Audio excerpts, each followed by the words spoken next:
truth and nothing but the truth, so help you God? Absolutely. You may be seated.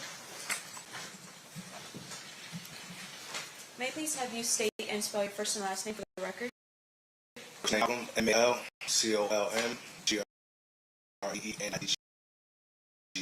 It's my last name. Thank you, Mr. Greenidge. Whenever you're ready, Mr. Paul, you may proceed. Thank you. Good morning, Mr. Greenidge. Good morning. Is it fair to say that you were initially attending court? That is fair. And in fact, we had to get a compelling order to get you to come here. Mm-hmm. Is that a yes? Yes. And so you're here because court in California ordered you to come here. Yes. Okay. I want to ask you about somebody by the name of Tupac Shakur. Do you know Mr. Shakur? I did. How did you know him? He was a childhood friend, a family member, big brother, mentor. The list goes on and on. Is it also fair to say that you guys work professionally together? We did. Can you tell us about that? I had a dream to be a rapper. Mr. Shakur saw something in me, and he agreed to, help me make that dream come true. So I was in a group called Outlaws.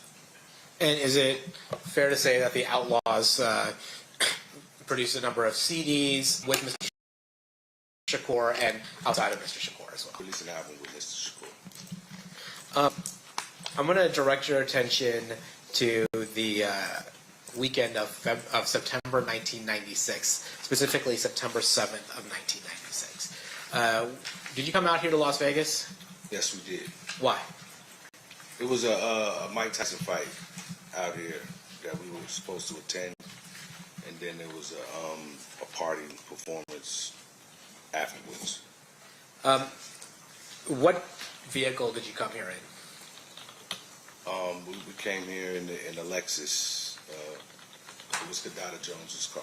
And who was Kadada Jones to Tupac Shakur at that She was time? Tupac's fiance at the time. Did Tupac drive in with you, or did he drive separately? He did. He drove with us. In the same vehicle? Yes. Where were you staying? Where did we stay? Yeah. In Las Vegas. Stayed at the Luxor. And did any other members of your rap group, the Outlaws, come as well? Absolutely, yes. Who came? Two more of my childhood friends, Raphael Fula and Katari Cops. Did you end up going to the fight? No. Why? Well, during that day, Tupac was gambling, enjoying Vegas. He made some money when we got back to the hotel. He said, we're going to go change. I'm going to call y'all when I'm ready. And we're going to go to the fight. And we never got that phone call. So you ended up staying at the Luxor? No. What did you end up doing? We ended up trying to meet up with Mr. Shakur. We knew where the fight was at, obviously. So when we didn't get the phone call, we just left to go, get with him. Now, there's a video, which I'm sure you're familiar with, of the incident between Mr. Shakur and other members of his group that were at the fight and somebody by the name of Orlando Anderson. Were you there during any of that? No. Did you at some point leave the MGM and go back to the Luxor? I really made it into them as we were approaching MGM. Tupac and Suge was coming out. Okay. So, and then what did you leave with Tupac and Suge and everybody that was leaving the MGM? Correct.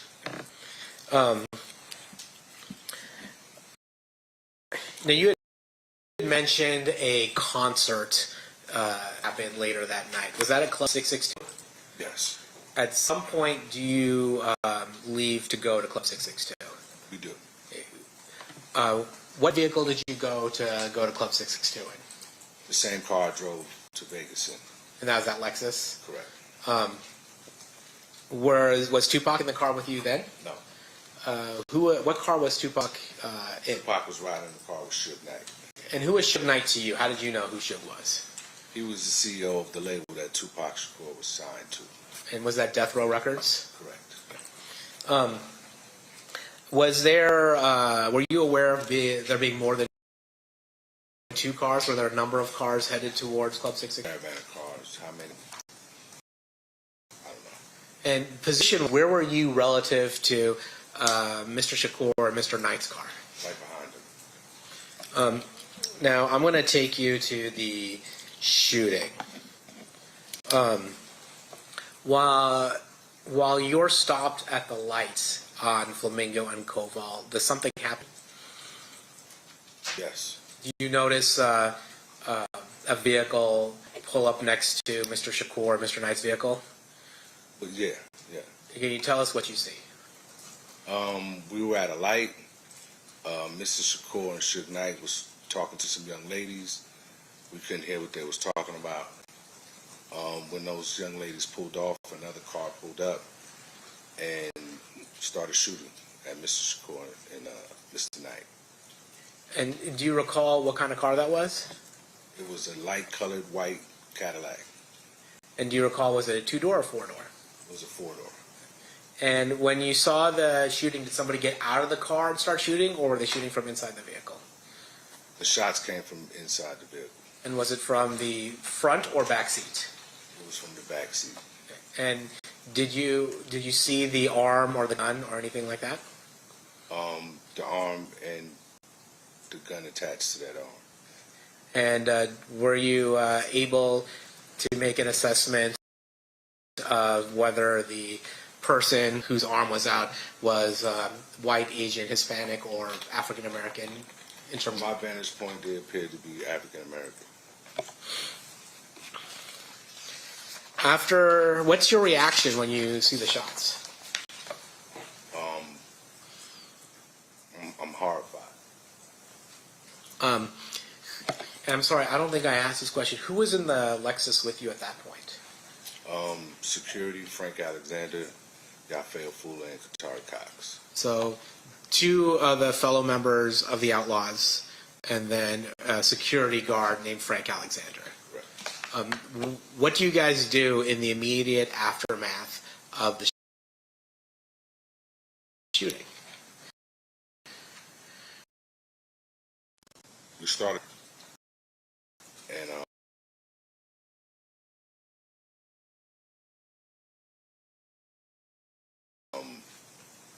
yeah, that's what we did. Get to Mr. Shakur, Mr. Knight's car? No, Does anybody make it to Mr. Shakur, Mr. Knight's car? What happens?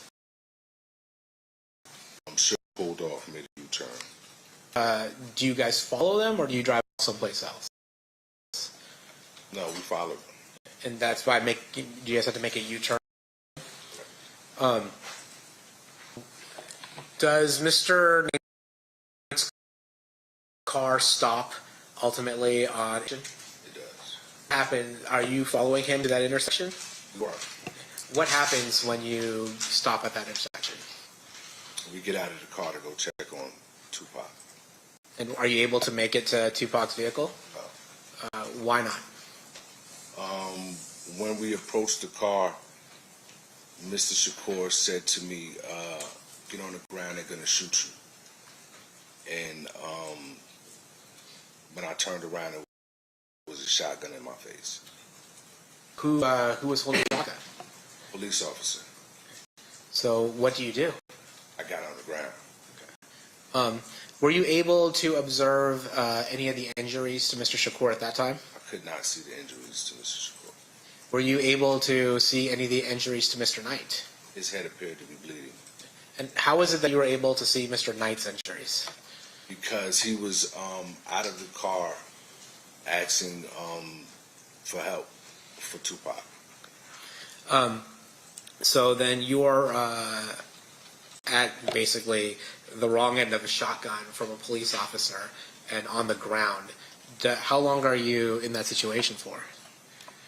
It seemed like forever. Are you able to observe the events that are going around you?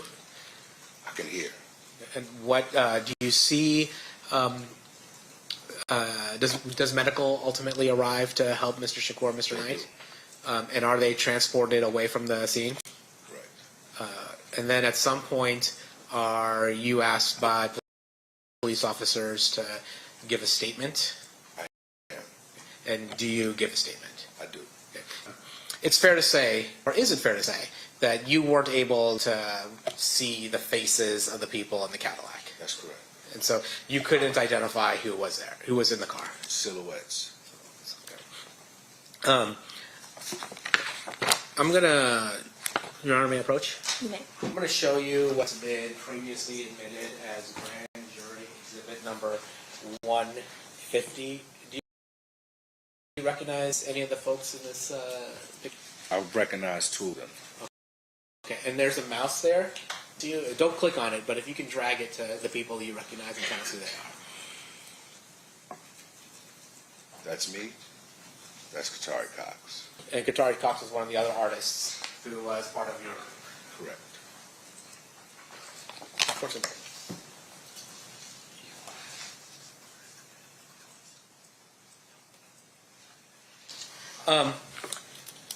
One thing that that's come up, you've obviously, in the 30 years of losing your friend and family member, Mr. Shakur, I'm sure you've been exposed to a lot of the rumors or innuendo associated with his passing. Is that fair to say? I've heard it all. Okay. One of the things is that Mr. Shakur was upset with the situation at death row. Have you heard that? I have. And was Mr. Shakur somebody that you had spent a lot of time with professionally and personally? Correct. Was he somebody that would tell you what his plans were and whether or not he was upset with his current situation? He shared a lot. Plans were, professional plans were proceeding from the release of the Machiavelli album. He wanted to get his label started, Machiavelli Records. He wanted to put out the Outlaws album that we was working on. It was supposed to be distributed by Death Row Records, and he was in talks with Quincy Jones to do some business with Quincy. So Mr. Shakur's plan was to imprint his own record company, but have it distributed by Death Row Records. That's what he told us. Seal passes. Cross-examination, Mr. Simt. Mr. Greenwich, thank you for being here today. Just with regards to the last thing the state had asked you, the work that Mr. Shakur was going to do with Quincy Jones, did that involve Death Row Records? No. So it was work that he was going to do on his own, like maybe movies and a few other things with Quincy Jones? Mm-hmm. Is that a yes? Yes. Okay, and that's only just for the record. Now, in terms of the Death Row label, do you know whatever happened with that label? The business itself? I think it's still going to this day. And in terms of the label, do you know who's currently on it? Do I know who's currently on it? Yes, sir. I do. Yeah, at the time of when Tupac was killed, who was on the label at that particular point? It was a lot of artists. Well, give us the ones that you... Snoop Dogg, The Pound, Lady of Rage, Tupac, MC.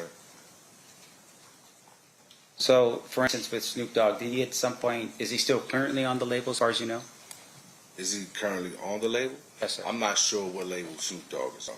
Okay. And I'm sure MC Hammer hasn't made any albums lately, right? That I cannot say yes or no to it either. I don't pay that much attention. Now, so your testimony here today is that you drove into town with Tupac, Tupac's fiance, and somebody else in a Lexus. Is that a yes? That's correct. And that would have been, what day was that exactly? The day of the fight, the day before? That was the day of the fight. So, so you arrived into Las Vegas with the morning of Saturday? The fight's on Saturday? It was late afternoon. Okay. And the intention was that you all, including Mr. Shakur, would be staying at the Luxor? That's correct. Now, you're not at the fight, and at some point you're notified by somebody that you're going to get picked people to leave the Luxor. Is that how it worked? No. Okay, can you please explain that for me again, please? We just left the hotel once we knew Mr. Shakur had left. I see. And so you left the hotel, I mean you left in the Lexus? No. Well, you left on foot?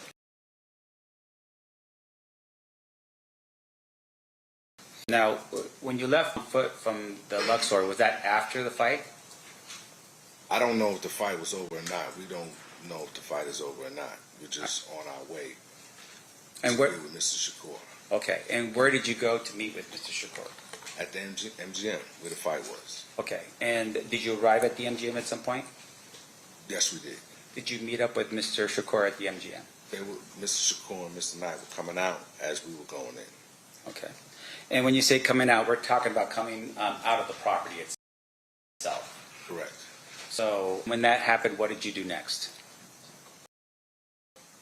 We turned around and started going back the other way, to Luxor.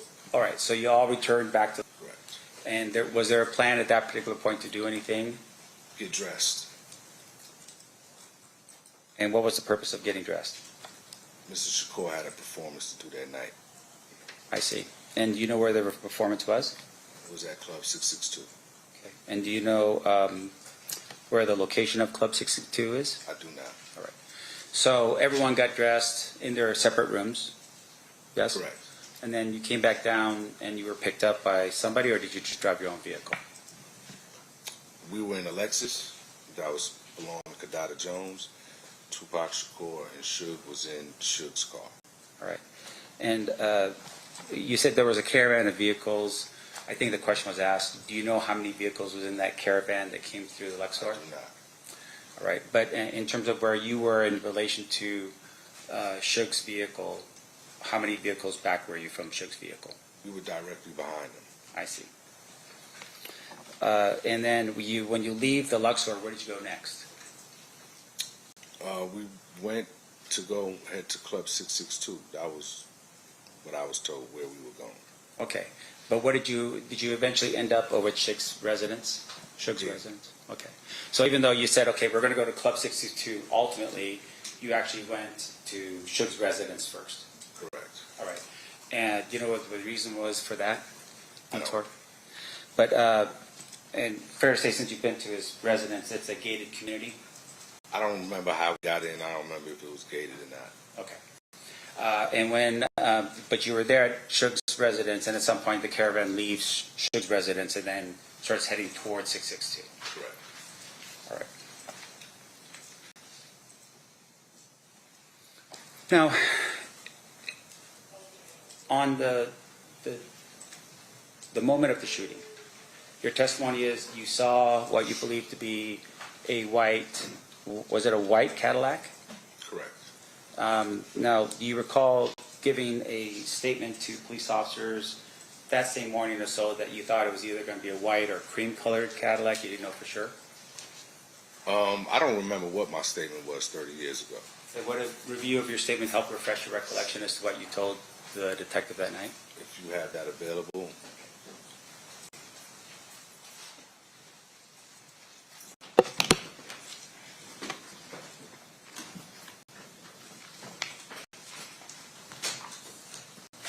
No, just one moment. Of course.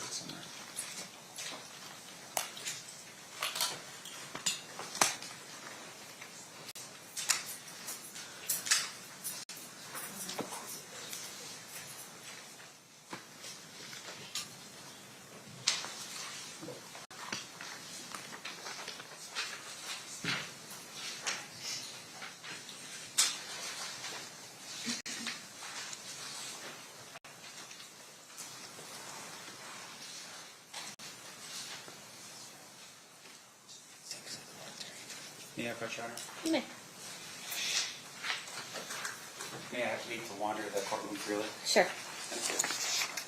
Sir, I'm going to show you this statement here. Just read it to yourself, just in that page right there. I'm just telling you you're done.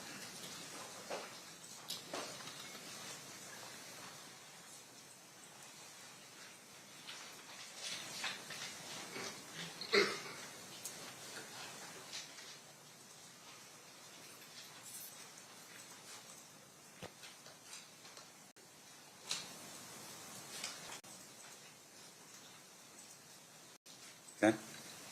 Does that help your refresh your recollections what you told police officers that night? Yeah, it's similar to what I just said earlier. Yeah. And that is, you said it was a light-colored when the question was asked, what color was it? White. I would say light. I'm not even going to say white. I'm going to say a light colored Cadillac. Correct. But once again, it's something that obviously in that sort of scenario would come off as either white or light colored, right? It's at night. Yeah. In addition to that, when you observed the driving conduct of Shug in the BMW, he made a U-turn and went back onto Las Vegas Boulevard. I don't know where he was going. That's where he ended up. Okay. And so at some point you all stopped because he stops. Right. And you get out of your vehicle to render aid to Tupac. No, it wasn't to render aid. It was to see how he was doing. Okay. And so when you approach Tupac, at that particular point, he warns you and says, and I'm sorry, I just want to make sure we're down, get on the ground, they're going to shoot you. Mm-hmm. Correct. And that would have been because we're officers with a shotgun. Correct. Now, you're kept at the scene for some time, and you see a picture of you sitting on the ground, right? Correct. Do you know how many other of the caravan vehicles were present at the time that stopped at the final location where Tupac was at? I do not.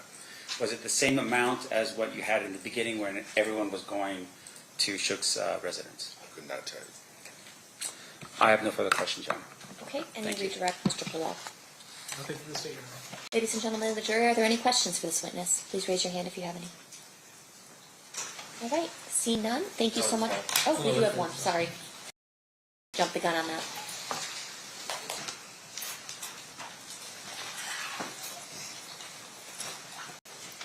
Can I have the parties approach?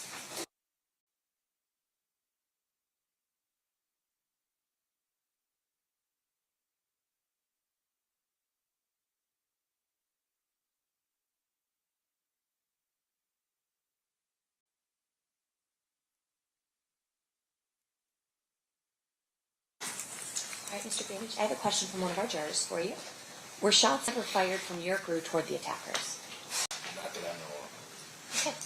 Any follow-up based on that state? Nothing for the state. Defense? Yeah, just for clarification, sir, when we say crew, I'm going to ask you just in general, any of the vehicles in the caravan, do you know if any of those vehicles shot at the vehicle that was the light-colored or white? I do not know. Okay, thank you. No further questions. Okay, now you're free to go. Thank you so much for being with us, Mr. Greenwich. All right. Steve, who's your next witness? Jeff Scott.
You do solemnly swear the testimony you're about to give in this section shall be the truth, the whole truth, and nothing but the truth, so help you God? I do. You may be seated. May I please have you state and spell your first and last name for the record? Jeffrey Scott, Jeffrey-Scott. Thank you, Mr. Scott. Mr. DeGiacomo, whenever you're ready, you may proceed. Sir, how are you employed? I'm a senior crime scene analyst with the Las Vegas Metropolitan Police Department. What is that? I respond to crime scenes and I document them using notes and photography, recover and impound evidence, and it's based on the notes and the photographs.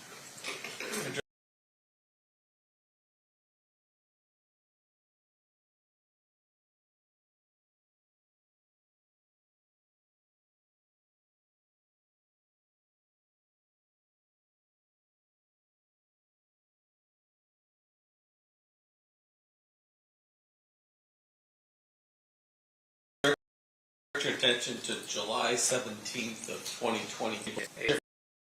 And so, that worked that scene that night. I was the only one there when I arrived, but then I was relieved later on by members of the grave shift. And you've since looked at, have you since looked at all the photographs that were taken that night? Yes, I have. And some of them are yours and some of them are theirs, correct? Yes. I'm going to approach.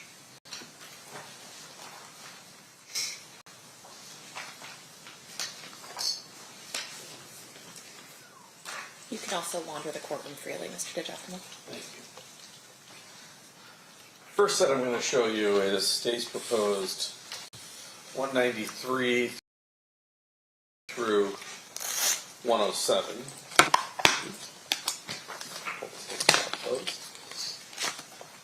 Just flip through those and see if you can determine are any of those your photographs, or at least do they fairly accurately depict the location of the search warrant.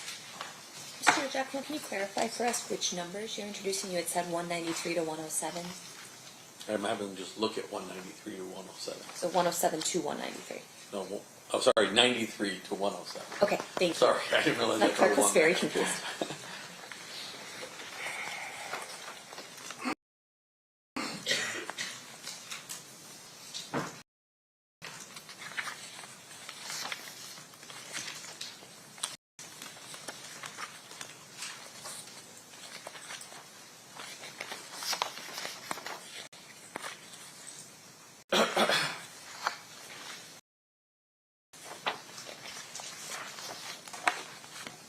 Most of these are clearly not mine, Okay. not the photographs that I took, but a couple of them might be. It's hard to tell. Okay. Let me ask you this. Is that what the front of the residence looked like? Yes. And so it accurately reflects what the front of the residence looks like. Yes. Move to admit 93, Judge. Any objection, Mr. Stamp? No, you're not. That'll be admitted. And then the only really other question that I have for you as that relates to 95, do you know if that's yours or the CSA that followed after you? That's hard to tell. Okay. I probably took a similar photograph. Okay. And same as 94.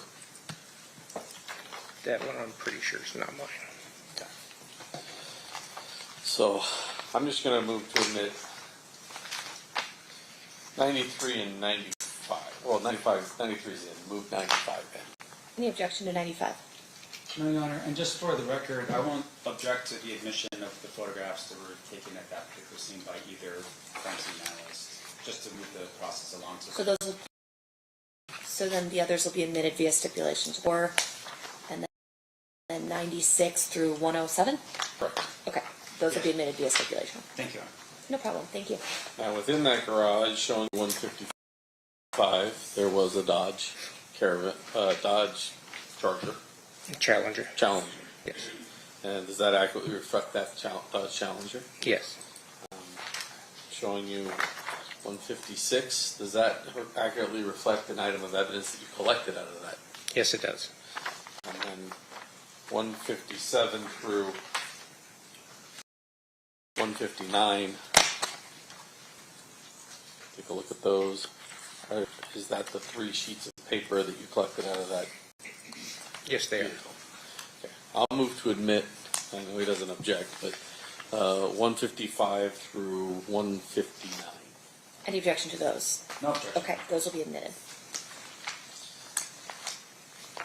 I'm going to go through the photographs with someone else, but you did collect a single piece of evidence before you were relieved. Is that correct? Yes, they did.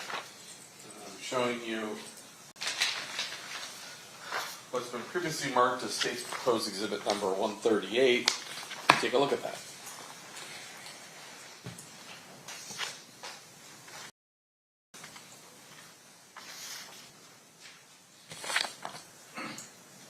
Yes. This is the package in which I impounded those pieces of paper. And then we've had some discussions of packaging, so I'm not going to go through all that, but that's your seal on the back. Yes, it is. And with the exception of the slice that the defense, the clerk, and I put in this, it's in substantially the same or similar condition as when you impounded it. There's an additional date, and I think, yeah, it looks like somebody maybe cut the top and then resealed it.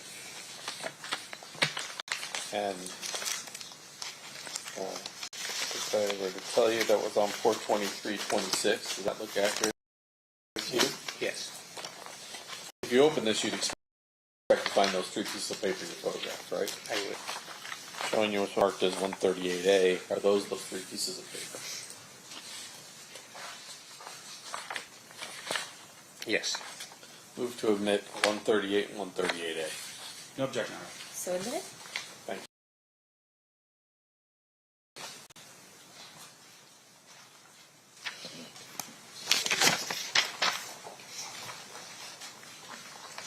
For the ladies and gentlemen of the jury, I'm going to show just those last set of pictures of the Dodge Charger in the garage. So let's start with 155. Can you tell me what we're looking at here? That's a photograph from the right rear section of the Dodge Challenger. Challenger. Sorry, I keep calling it a Charger. Dodge Challenger. And that's parked in the garage area of the residence on Maple Shade. Yes, it is. 6. That's the location of those 3 pieces of paper you collected. Yes. And then 157. And I'll zoom in here. Is that the front page? Yes, it is. Without going too much into it, this appears to be a description of an episodic series. Yes. 158.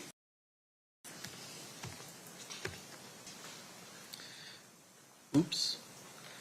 Well, generally speaking, page 2 is a ledger that has costs and those type of things. Yes, page 2 and 3 were looks like a budget for the series. And that's going to lead me just to 159.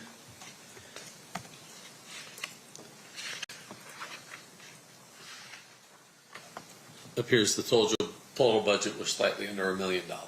That's correct. Thank you, Judge. I have no more questions. I pass the witness.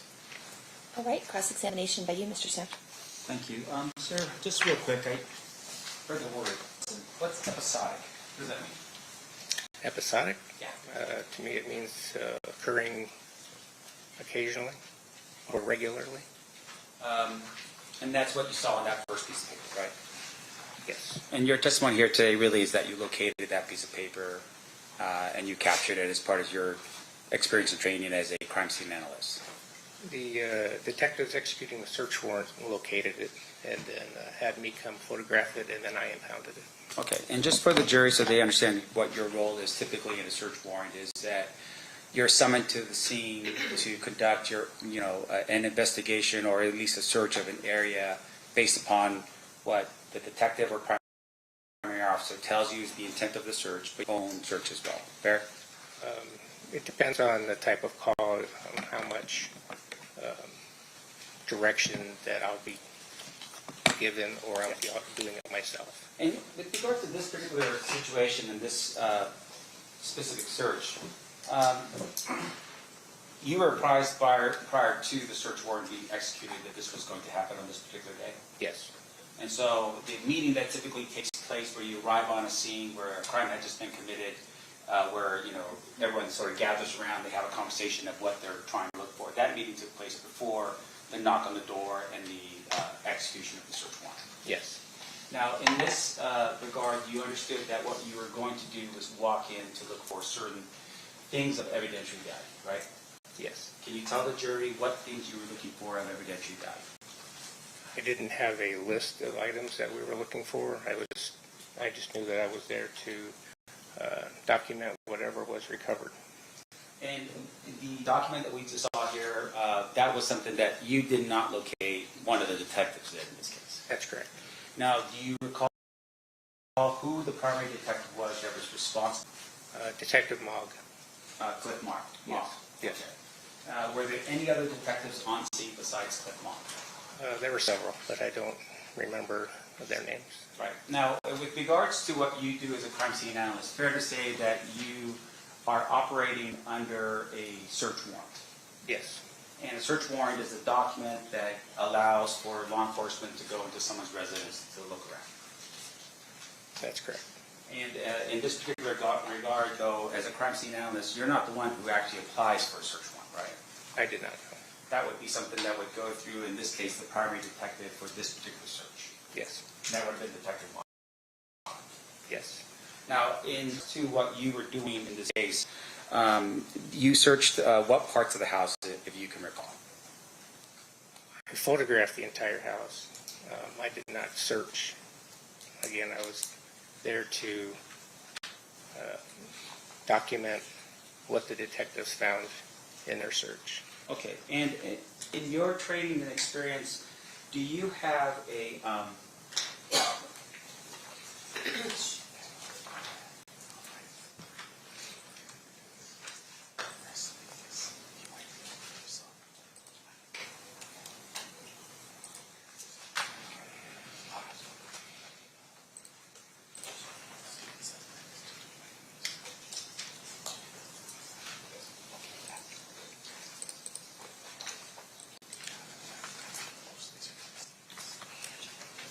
Now, sir, your work on this case, when you say you photographed the house, that was prior to the search of each particular room and area, right? It was after the officers had cleared the residence, and then I came in and I took all my photographs, and then the detectives executed the search, and then I did follow-up photographs based on what they found. You did follow up. Now, and once again, for the jury, since we weren't there, the photo beginning is each room you find it. Yes.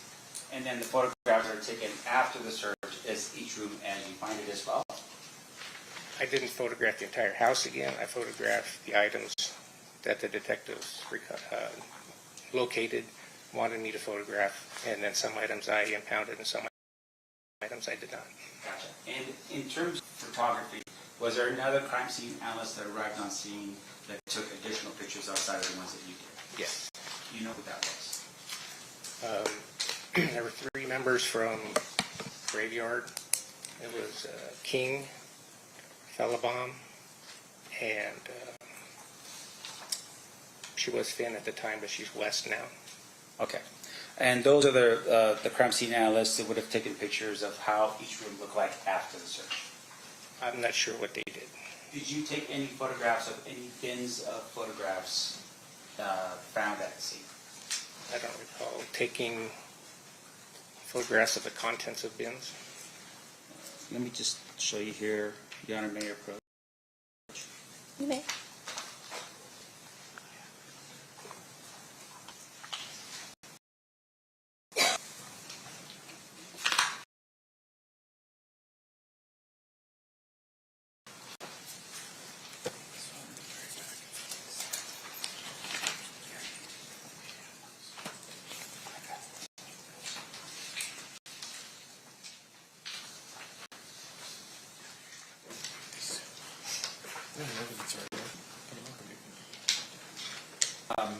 Your Honor, just for the record, it's already been admitted as evidence, and this is State's Exhibit. Thank you. State's Exhibit number 100. I could just publish. I'm sorry. We're going to start with 99 first. So this is State's Exhibit number 99. Do you recall taking this particular photograph? No, not. Okay, that was the analyst. Probably. All right. And then I'm not going to show you the next one. I'm assuming it's the same thing. Outside of the photographs that we mentioned here, what else did you do in the course and scope of your duties as a crime scene analyst on this particular night? And that was it. I photographed the scene. I took notes. I recovered the one item, which was the 3 pieces of paper. And that was it. Thank you. I have no further questions of the witness, Your Honor. Okay. Any redirect, Mr. DiGiacomo? Not from the state. Okay. Ladies and gentlemen of the jury, any questions for this witness? Okay.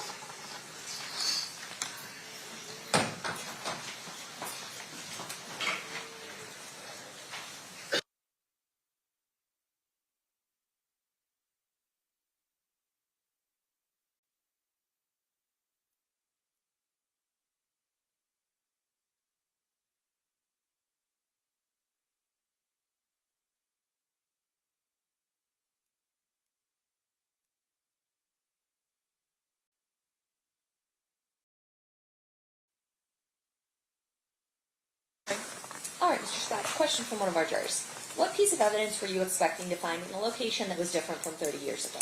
Why would you expect it to be intact 30 years later? Could you repeat that? I can.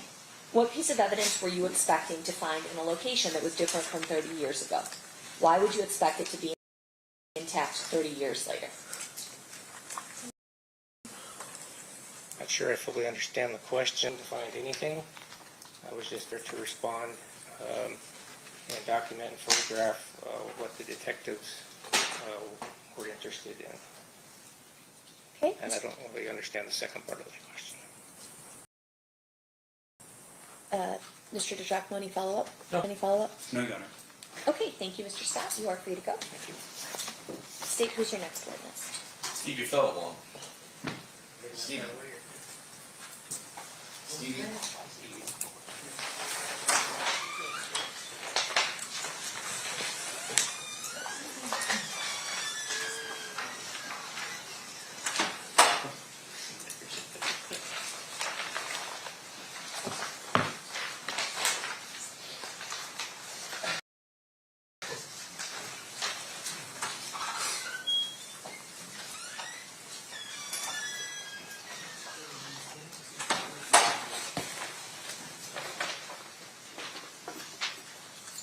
You do solemnly swear the testimony you're about to give in this action shall be the truth, the whole truth, and nothing but the truth, so help you God? Yes, ma'am. You may be seated. May I please have you state and spell your first and last name for the record? First name is Stevie, Steavie. Last name is Felabom, Felabom. Ma'am, how are you employed? Senior crime scene analyst, Rehoboth MPD. We just heard from Jeff Scott. Do you have similar qualifications and backgrounds as Mr. Scott? Yes, Were you the relief crime scene analyst that responded to 2204 Maple Shade Street in Henderson? Yes, sir. Did you document with your own photographs, but also reviewed all of the photographs taken at that crime scene prior to your testimony here today? Yes. I'm going to go through some of those photographs here and start with 93. What are we looking at? Oop. Thank you, Jessica. So, not that you'll need it for this one, but that mouse up there can allow you to point. It just don't click it, okay? Yes, sir. What is this? That's going to be the exterior of the residence.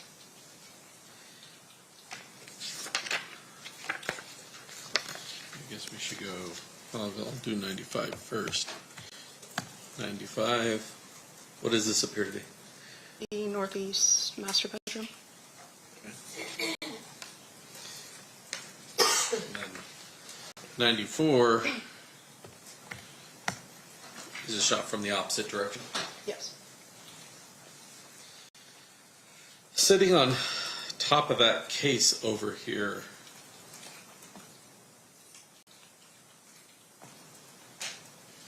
there appears to be a container for a bottle of Dom Perignon. Yes. 96.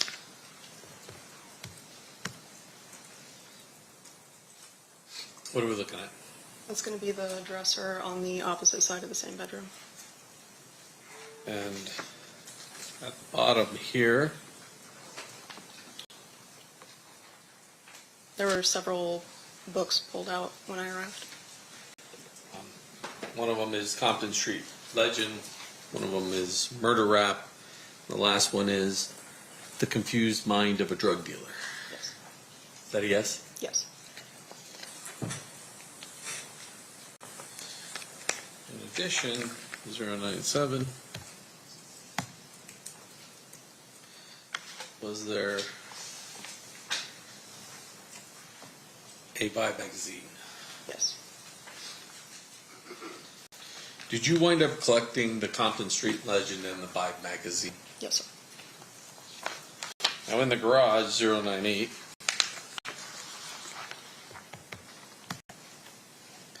there were 2 bins, Yes. and when those bins were opened, 100, oh, I bet you this is 99 first. Try 99. Looked like a number of personal effects that were kept in those. Yes, sir. And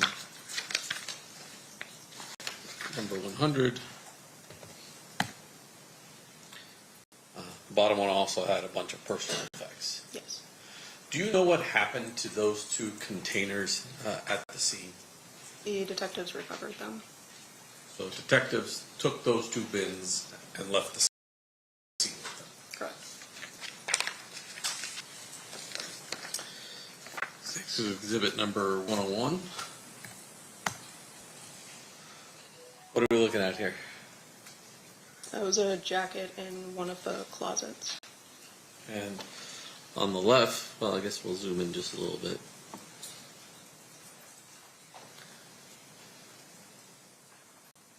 On the left side, it looks like it says Reg 64 trays, and on the right side it says Keffe D. Yes. And then if we skip to 103,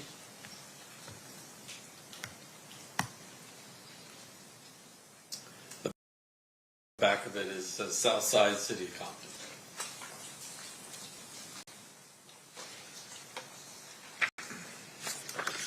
After you collect an item, do you photograph it either at the scene or back at the lab? Yes. Showing you 104. What are we looking at? That's the photograph that I took of the Compton Street Legend book once I had recovered it and taken it back to the lab. And then 105. It's the back of the same book.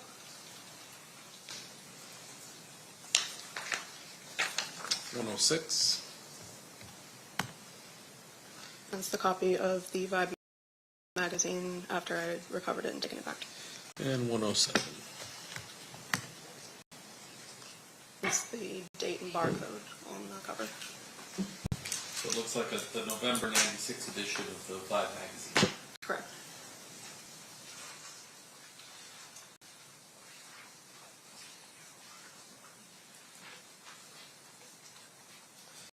Oh, ma'am.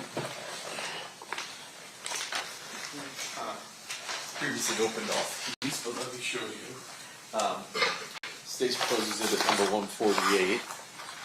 Is that your evidence package from that night? Yes. And among what else you recovered, would you expect to find both the book and the Vibe magazine inside there had it still been sealed? Yes. Well, let me start first with the Vibe magazine.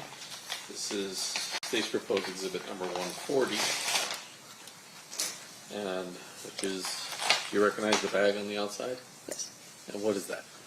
That's the identifying information that we put on interior packages to include the event number, my P number and initials, the date that it was recovered, and the item number. And then I'm going to show you now 140A. What is that? That looks like the Vibe magazine that I recovered. So that's the actual Vibe magazine that you end up recovering out of that house. If it came from that package, yes.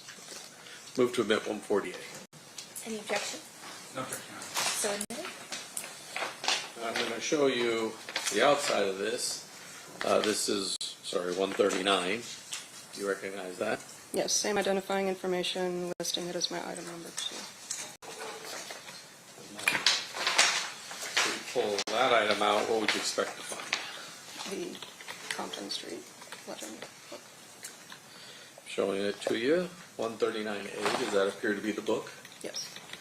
And I want to show you, you took pictures of the front and the back. Correct. The back has no picture on it, right? No photograph now. Okay, it just has some, and then if you flip through this entire book, there's no interior pictures in this book. Does that seem accurate? Yes, sir.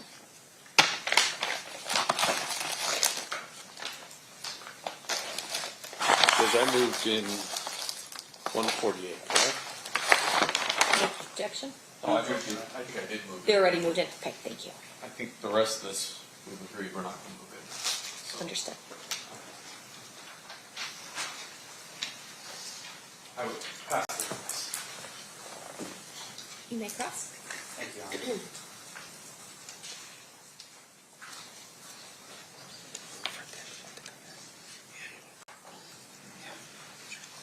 I have no objection to all of them. Yeah, I don't have no objection.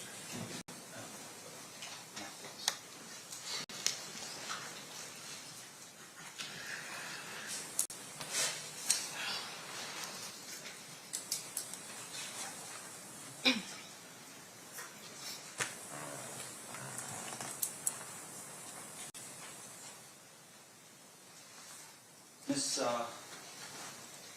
Billabong, Yes, sir. how long have you been a crime scene analyst? About 9 years. And during that time period, these kinds of searches would be standard operating procedure for you? To assist with the detectives, yes. Yeah. And once again, with regard to your training experience, when you are conducting this kind of investigation, you're looking for things of evidentiary value, right? Yes, sir. Now, the evidentiary value part, though, is dependent upon what you learn at the scene from the primary officer or the detective that's conducting the search. And so whatever you're doing is within the parameters that they're asking for. Yes. Now, in this case, we've seen some pictures of some books and a jacket. Is that correct? Yes, sir. And when you arrived on scene, you were on scene for the later half or the latter half of the search. Yes. You weren't there for the beginning part of the search. Yes, sir. So the photographs you took are photographs that were of the areas and the rooms in the house after the search had been conducted. Fair to say, of course, is that each room was in disarray. The search had already been started, yes, sir. Yeah, and you don't know what they look like prior to you arriving on scene, but definitely after, there's things strewn around. Yes, sir. In your 9 years of experience as a crime scene analyst, when officers are conducting a search, they typically can be to look through everything in an area. Yes. Do they ever return those things back to how they found it before they entered into say, the room or the house? I would say it depends on the level to which they've moved everything. If the entire closet's been empty, they don't typically put everything back. They do not typically put it. Okay, so you don't have any photographs that you took after everything was over where the room was put back into place, how these police officers found it? I have photos immediately before we left the residence after they'd finished searching, but not with everything placed as officers found it. I see. And so what you were documenting basically was, for lack of a better word, the thoroughness of each police officer's search of each room. The state that we left it in when we were clearing, yes. Okay. Now, some of the things that we were shown in this case, did you ever at any point find electronics or were asked to take pictures of electronics at the residence? I believe the electronic item I photoed was up in the shed. All of the others were photoed by Say Scott. Okay. But as far as you know and what you recall, there were electronics found at the house, like say, I don't know, iPads and laptops, that kind of thing. Laptops, definitely. I'm not sure what other types. But you're not the crime scene analyst that would have captured that and put that into evidence? I didn't recover the laptop itself, no, sir. Okay. And as far as you know, do you know how many electronics were in the house when you were there? I don't. Do you know whose responsibility that would have been? Whoever was in charge of the search warrant, they had it listed on the return. Okay. And just for the jury's edification, identification. A return is a document that's left at or the area to notify the owner that certain items were taken as a result of the search. Yes, sir. So it's almost like a receipt. Yes. And your job really stops with regards to the actual search itself. You don't do anything further when you go back to your office with Metro or anything like that. Aside from impounding whatever I recover, no, sir. Okay. And just for our edification, when something's impounded, the concern, of course, is to maintain what's called chain of custody, right? Meaning that if you find something on scene, you want to make sure that that piece of evidence is exactly how it was as you found it at the scene and not molested or changed or anything like that. Correct. So sometimes, like in other investigations, you might have gloves on to protect you from transferring DNA or fingerprints onto the actual item of interest. I'm usually always wearing, yes, different DNA considerations, depending So on. when you're telling us that you went back to make sure that certain items were impounded, items that you had taken and put it into an evidence baggie? Yes, sir. You took that to the evidence vault. I would have sealed it, and then we have a temporary hold that's locked, so I would have sealed it with all the identifying information and then placed it in that hold, and an evidence technician would have continued the chain of custody. And in terms of sealing it, you have a certain tape, color of tape that you would put on the opening of the packaging to indicate that it's been sealed by you. Yes, sir. Ours is red, and then I sign that with my initials and the date that I'm sealing it. I see. And then do you put your initials on the actual tape itself or somewhere on the tape side of the... Across the tape and the package, so if it's moved, it's evident. No, at some point in the future, if someone comes along, they can go into that evidence vault package out, right? If they check it out, yes, sir. And if they were to open it, they would have to open it from some other side of the packaging. Typically, yes. And then when they seal it to return it back to the evidence vault, they would actually put a different type of tape on it to indicate that it came from somewhere else. I've seen red and blue used, so depending on the circumstance, yes. Okay. Now, the bins of photographs that we see in the pictures, and I think this is State's Exhibit number 199. Sorry.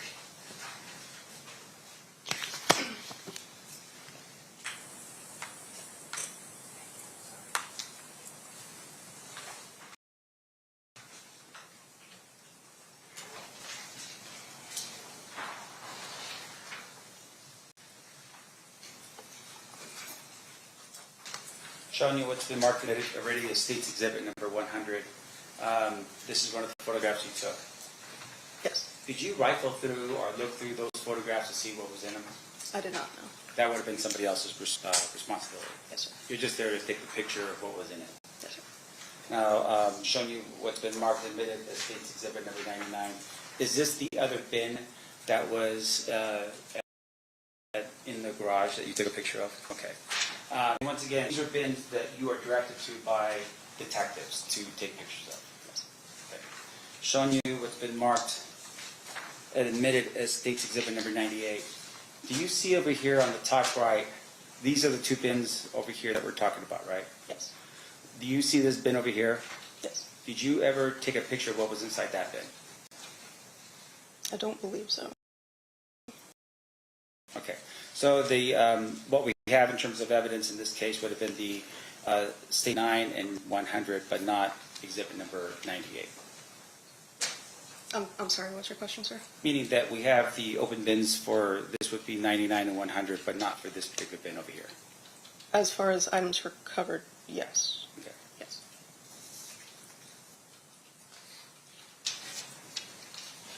Now, I'm showing you, if I may put it on, I'm showing it's been marked as proposed defense exhibits F through W, UU. If you could just look through those photographs real quick. You just kind of remember it. Judge, I told Mr. Trump I'd stipulate the initial F through G. Okay. Do you want to just have them admitted then at this time? You might want to still review it. Okay.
I believe these are a mixture of both mine and CSA Scott's photos Okay, from inside the residence, but they're consistent all right. with the residence. And just with regard to the record, this has been admitted by stipulation between the state and the defense. That would be defense you. They will now be admitted. It will now be admitted. All right, and just for our edification,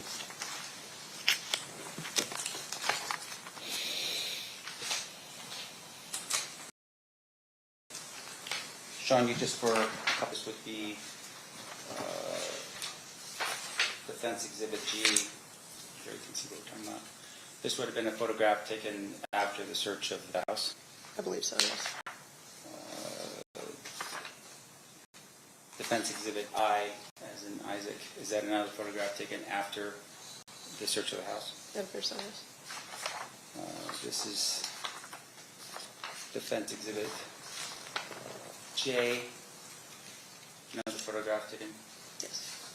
Along with that, this is defense exhibit K, another photograph. Yes, sir. Defense exhibit L. Yes. Defense. Yes. Okay. Your Honor, I have no further questions. Thank you very much. Okay. Anything further by the state? No. Ladies and gentlemen of the jury, any questions for this witness? Seeing no hands, Ms. Bellabon, you're free to go. Thank you so much for being with us today.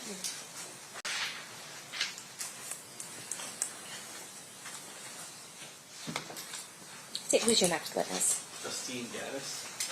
All right. Before this witness testifies, you may hear testimony regarding drug trafficking, conspiracy, a prior federal conviction, and gang affiliation. None of this is offered to show propensity to commit a crime, and you may not consider it for that purpose or any other purpose. It is only offered to establish credibility of statements made by defendant and motive and identity. All right, come on up.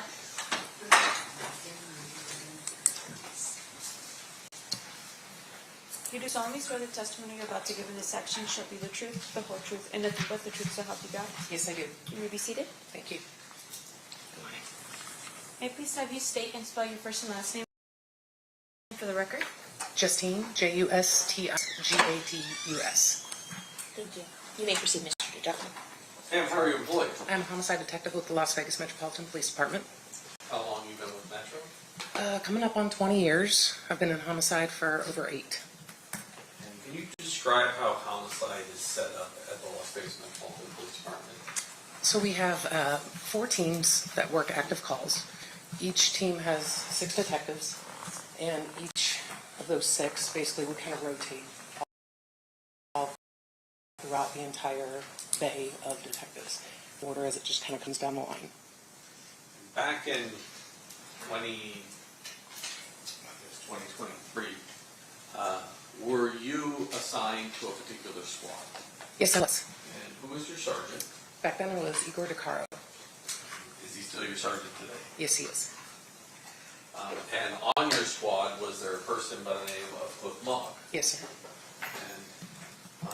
And at some point, did you become aware that he was investigating the Tupac Shakur homicide? Yes, sir. I'm going to direct your attention to July of 2023. Were you present during the execution of the search warrant at the residence? Yes, I was. And while you were present for that search warrant, were there 2 bins located? I'm going to put up State Exhibit 98. Were there 2 bins located? Yes, sir. What happened to those 2 bins? Those bins were collected and transported to Metro headquarters and ultimately impounded. Or, I'm sorry, the bins themselves were ultimately released back. Headquarters, those bins were searched, Yes. certain items were removed, Yes. and then those bins were returned. Correct. And then who impounded the items that were taken out of that bin? Detective Mogg. When did Detective Mogg officially retire from the Las Vegas Metropolitan Police Department? I want to say it was August, I know it was August of 23, but I think maybe August 12th of 2023. And sometime after August 12th of 23 and September of 23, did you become aware that this case was indicted by the Clark County Director? Yes, sir. Were you and Sergeant DeCaro assigned a role to assist now investigator Mogg if he needed a peace officer? Yes, sir. And I'm going to go through just some of those things. But on April 23rd of 2026, did you go to the evidence hall? Yes, I did. Who was with you at the evidence hall? You and Mr. Banu, Igor DeCaro, Mike Samph, his investigator, Aaron Stanton, and, sorry, I don't know your name, his female assistant partner. Megan? Yes. Okay. Was Cliff Mogg there too? Yes, he was. And what was the purpose of us all going down to the vault? To review the evidence that has been impounded for this case. And were you the peace officer, you and Mr. DeCaro, the peace officers, or Sergeant DeCaro, sorry, the peace officers that were present for purposes of touching the evidence, reviewing the evidence with the defense and the state? Yep, and then I resealed the evidence. That's correct. Show you what's been marked as state's proposed exhibit number 132. Is that the original impound from Detective Mogg that we wound up opening and going through everything in? Yes, sir.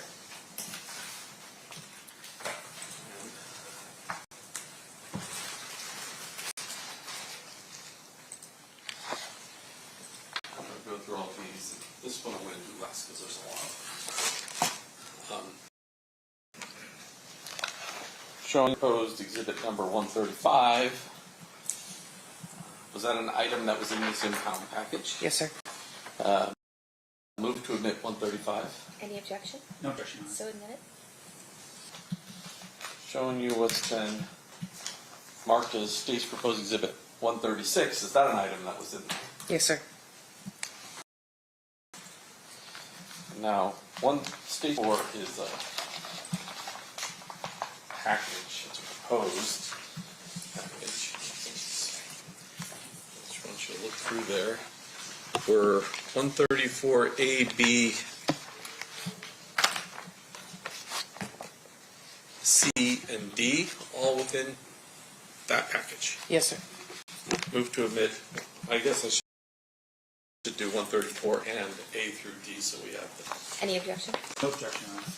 W 134A, B, C, and D. And one of those items, 134D, is a magazine about Biggie Smalls. Correct.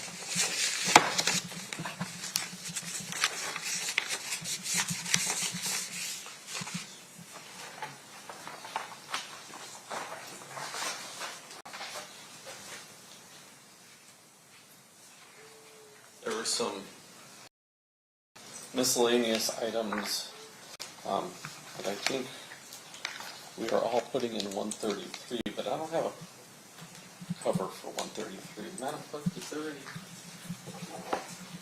cover for 133, or do we just have them separate? Perfect. Something to keep it in.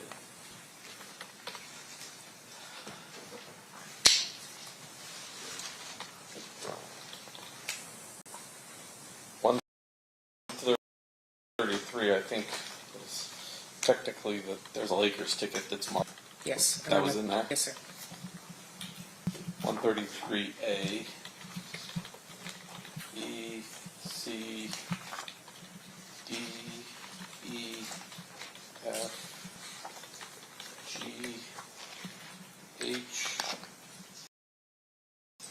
I, J, and L were all within this package. Yes, sir. Move to admit, though, 133 and 133A through L. Any objection? No objection. So admitted. And then lastly, was there this Photo book, yeah. photo book, 137, Yes. and then were there a number of items that were inside this photo book? Yes, sir. And the clerk and the defense and I have had these marked as 137A through think the last one is you. If you want to briefly flip through those.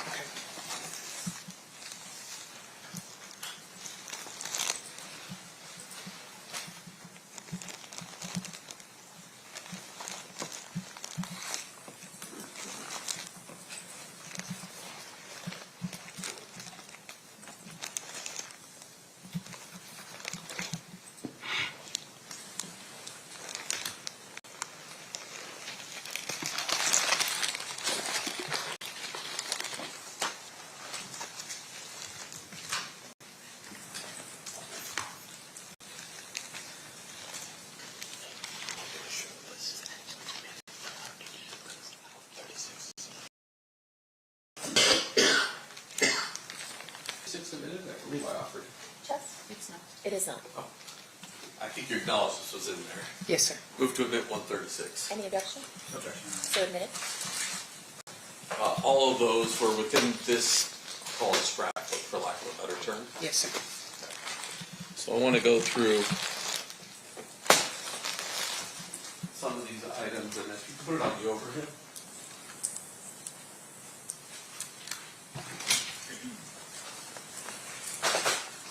Ooh, that's bad.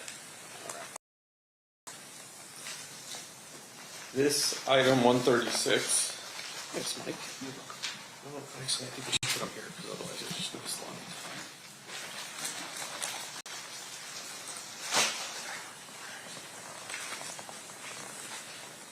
136 is actually what appears to be, well, it says an affidavit and a search warrant Correct. from the Compton PD.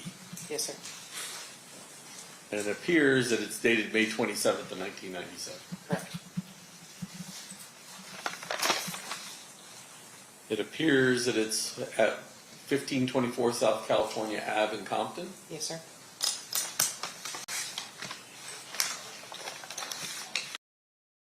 And on the back, there is a handwritten. Yes, sir.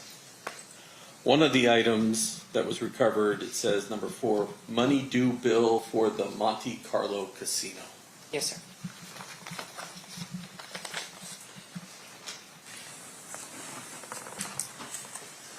Now let's go through the items that were in the scrapbook, and now I just messed up their entire order, so I guess it doesn't matter which order.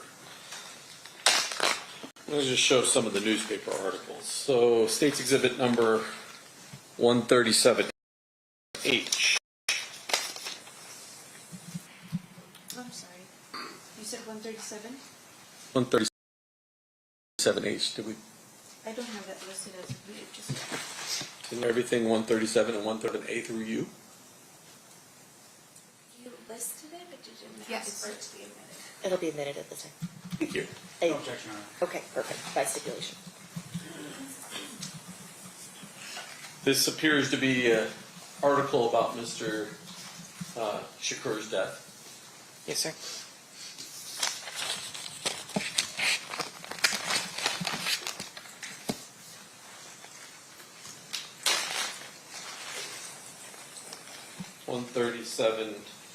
G. Another one about the death of Mr. Shakur, and this one's actually dated September 19th of 96. Yes, sir.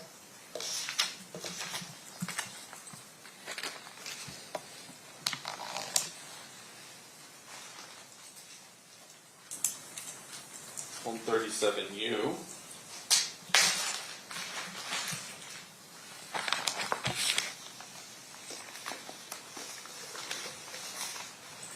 This is another article that was found in there talking about Mr. Knight being kept in jail. Yes, sir.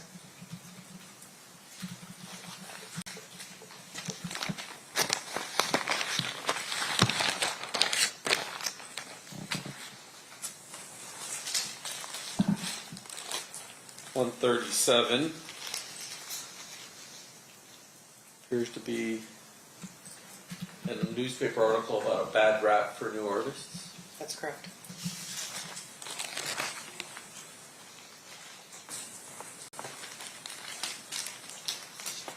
.137B an article about Mr. Shakur being in a fight with the MGM. Yes, sir.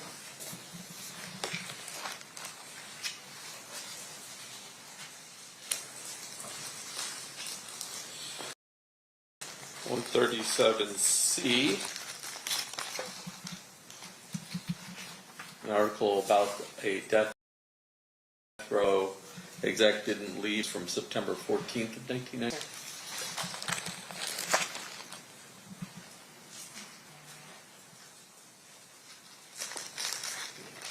This one. This is 137D.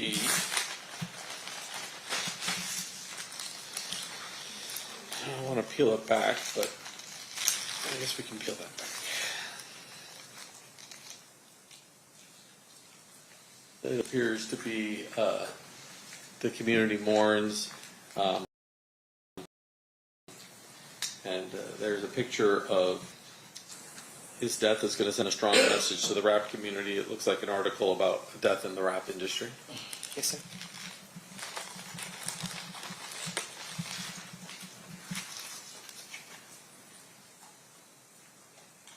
And if we, I don't know if I can zoom this in, to be honest with you. It appears to be discussing the death of Tupac Shakur. Correct.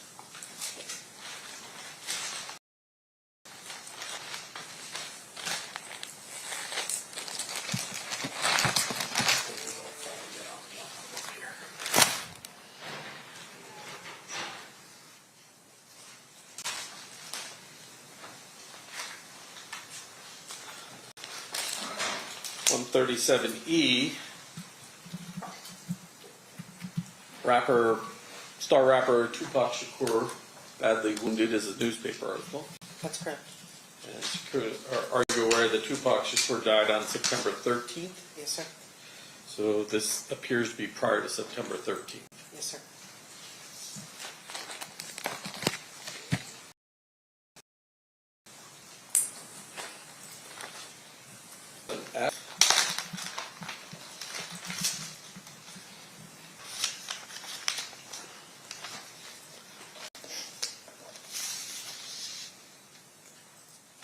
Let me back out just a little bit. There's an article about police raids targeting or sparked by Tupac Shakur's death. Yes. And this one actually has a handwritten date that says 9/3 of 96. 10/3/96. Oh, sorry, 10/3 of 96. Yes, sir.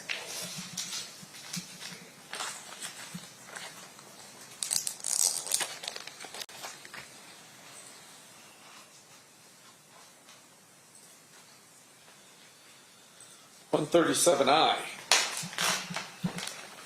Well, you can probably read it without me pulling it out.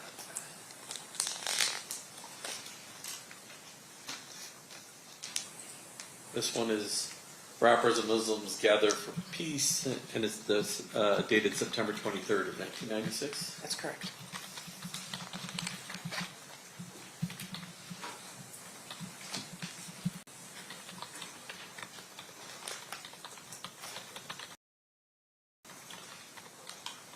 Oh, 130. There's been an article titled Night related to Suge Knight. Yes, sir.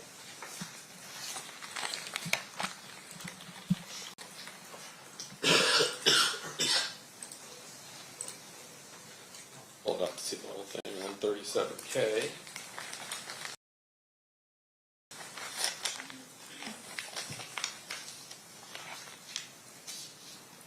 It's an article entitled 22 Held in Shootings Possible Shakur Payback. Yes, sir. As well as another piece of an article, Complex Life Comes to an End. That's correct. And it looks like it discusses the death of Mr. Shakur on the back. Yes, sir.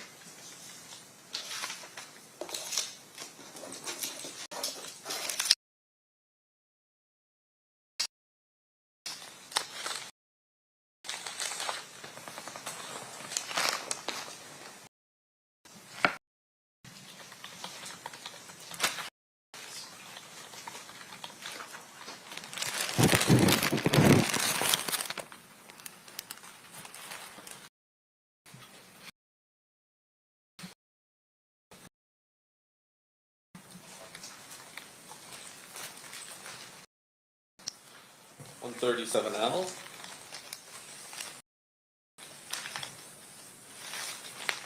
Okay. An article about the death of Biggie Smalls.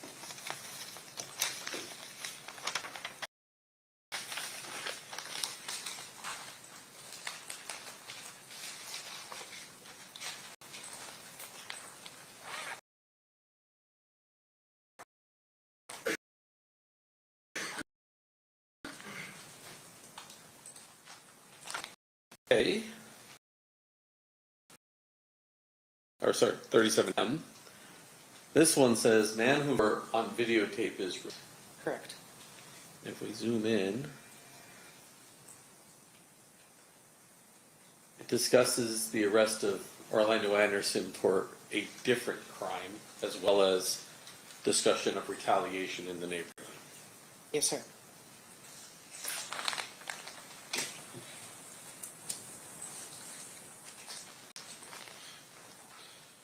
(137N).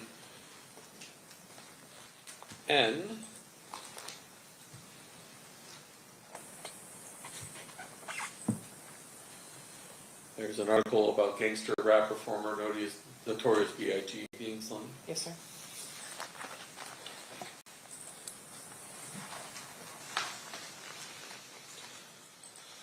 (137O). An article about gang ties suspected in villains. Yes, sir.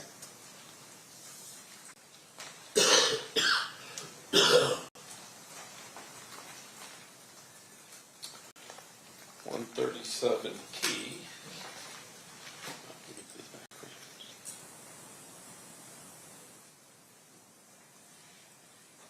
An article from September 16th, 1996, obviously related to Tupac.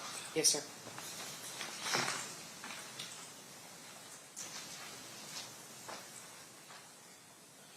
(137Q).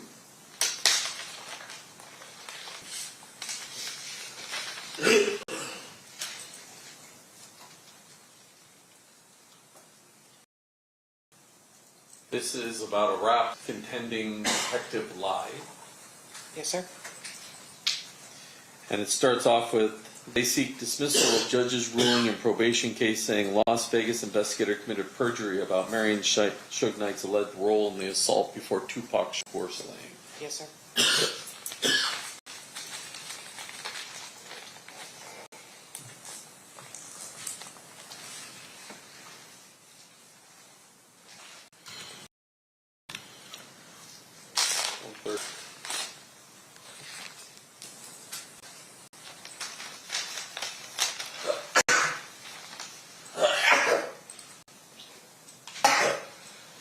This appears to be sort of a combination of both Biggie and Tupac's murder, but little bullet-riddled rap is how it's titled.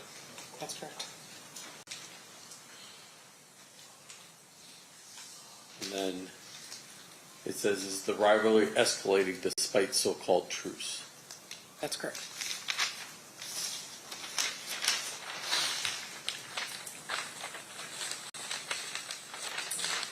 This was originally folded.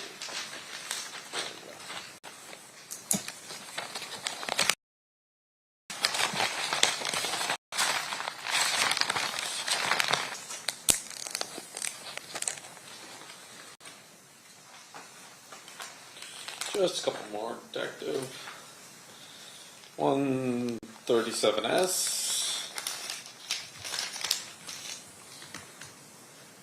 An article entitled Living Dangerously. Yes, sir. And it appears, if you look really close at the bottom, this is from People magazine in September 23rd of 1996. That's correct.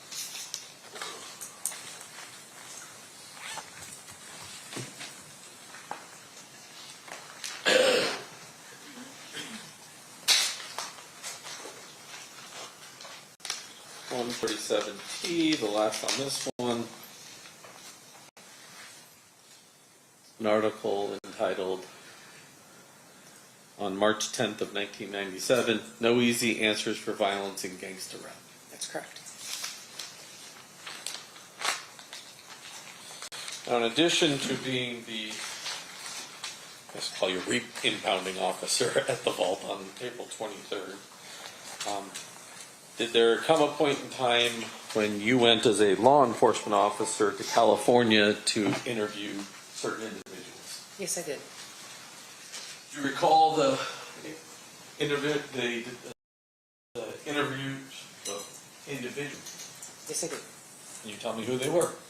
We spoke with Yosef Yaw, Rashina Smith, Corey Edwards, Roger Williams. I believe there was one more. I can't remember. Mob Jane. That's who it was. In addition to that, did you become aware that in this proceeding, well, let me ask you this, as a homicide detective, do you know what a compelling order is? Yes, I do. What's a compelling order? It's basically an order issued by, example, it's issued by the state of California, compelling witnesses who live there to appear in front of the court. We have to ask our court to issue some documentation, and then we have to ask their court for a compelling order. Correct. Judge, I'd ask you to take judicial notice that you've issued compelling orders for Trayvon Lane, Roger Williams, James McDonald, Corey Edwards, and Virgie Brooks.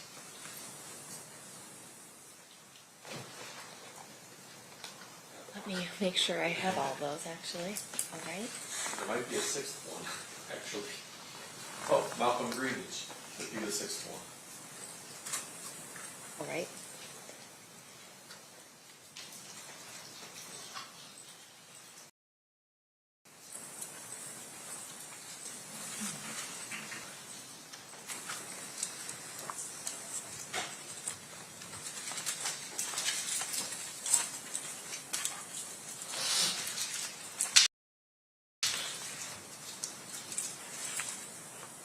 Corey Edwards, I'll take judicial notice of that one.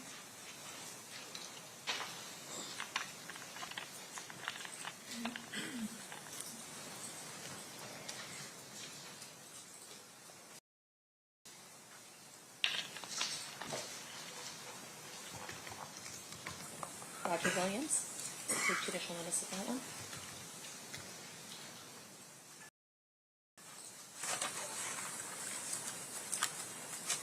James McDonald, I'll take judicial notice of that one.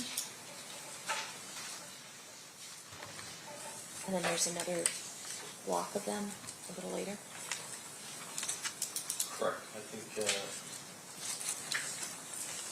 Virgie Brooks and Trayvon Lane came a little later. Trayvon Brooks, I'll take judicial notice of that. Virgie Brooks. Sorry, Trayvon Lane, I'll take Okay, Trayvon judicial Lane. notice of that.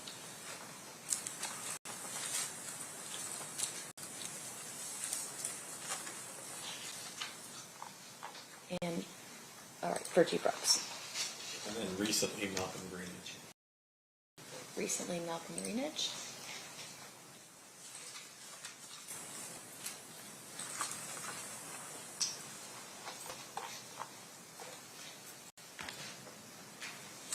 Michael Payne. What? Michael Payne. Malcolm Payne was a transporter. Okay.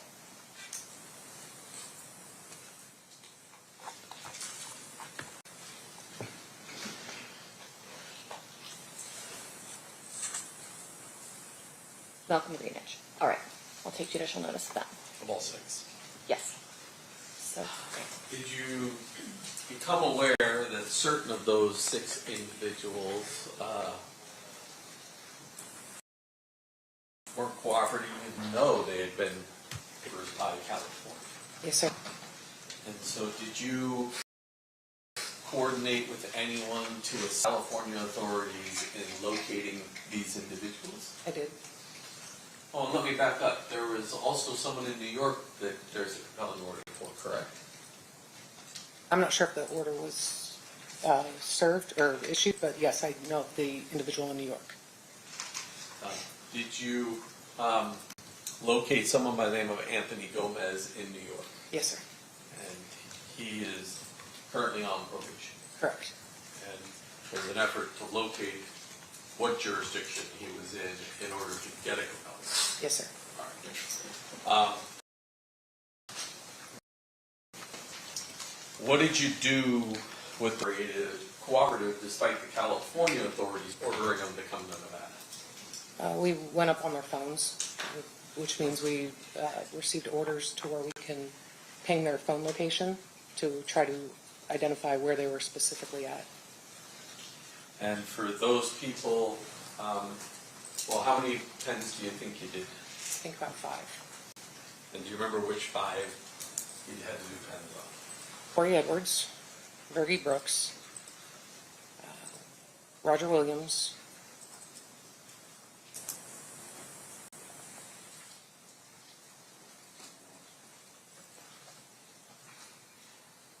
Was there Malcolm Greeley? yes, Malcolm was, yes. And I can't remember the last one. I know we've already spoke about him though. Oh no, how about Devontae Lee? Did you have to get one? Yes, Now Devontae Lee was local, so we didn't need a compelling order. correct. Last Friday, did you coordinate with our local authorities as well as authorities in California in order to effectuate an arrest warrant in California for anyone? Yes, And who did you try to effectuate an arrest warrant on? Corey Edwards. And was he located at his residence? No, Was there any other person associated with Corey that was missing from his residence? yes, there was. And who is that? His mother. And is your understanding that she is 95 years old and invalid? She's in poor health, yes. On Monday, was there an effort at another location in Compton to effectuate an arrest warrant for Mr. Edwards? Yes, there was.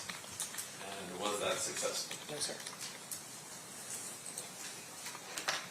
Thank you, Detective. I pass the witness. Thank you. All right, cross-examination, Mr. Sams.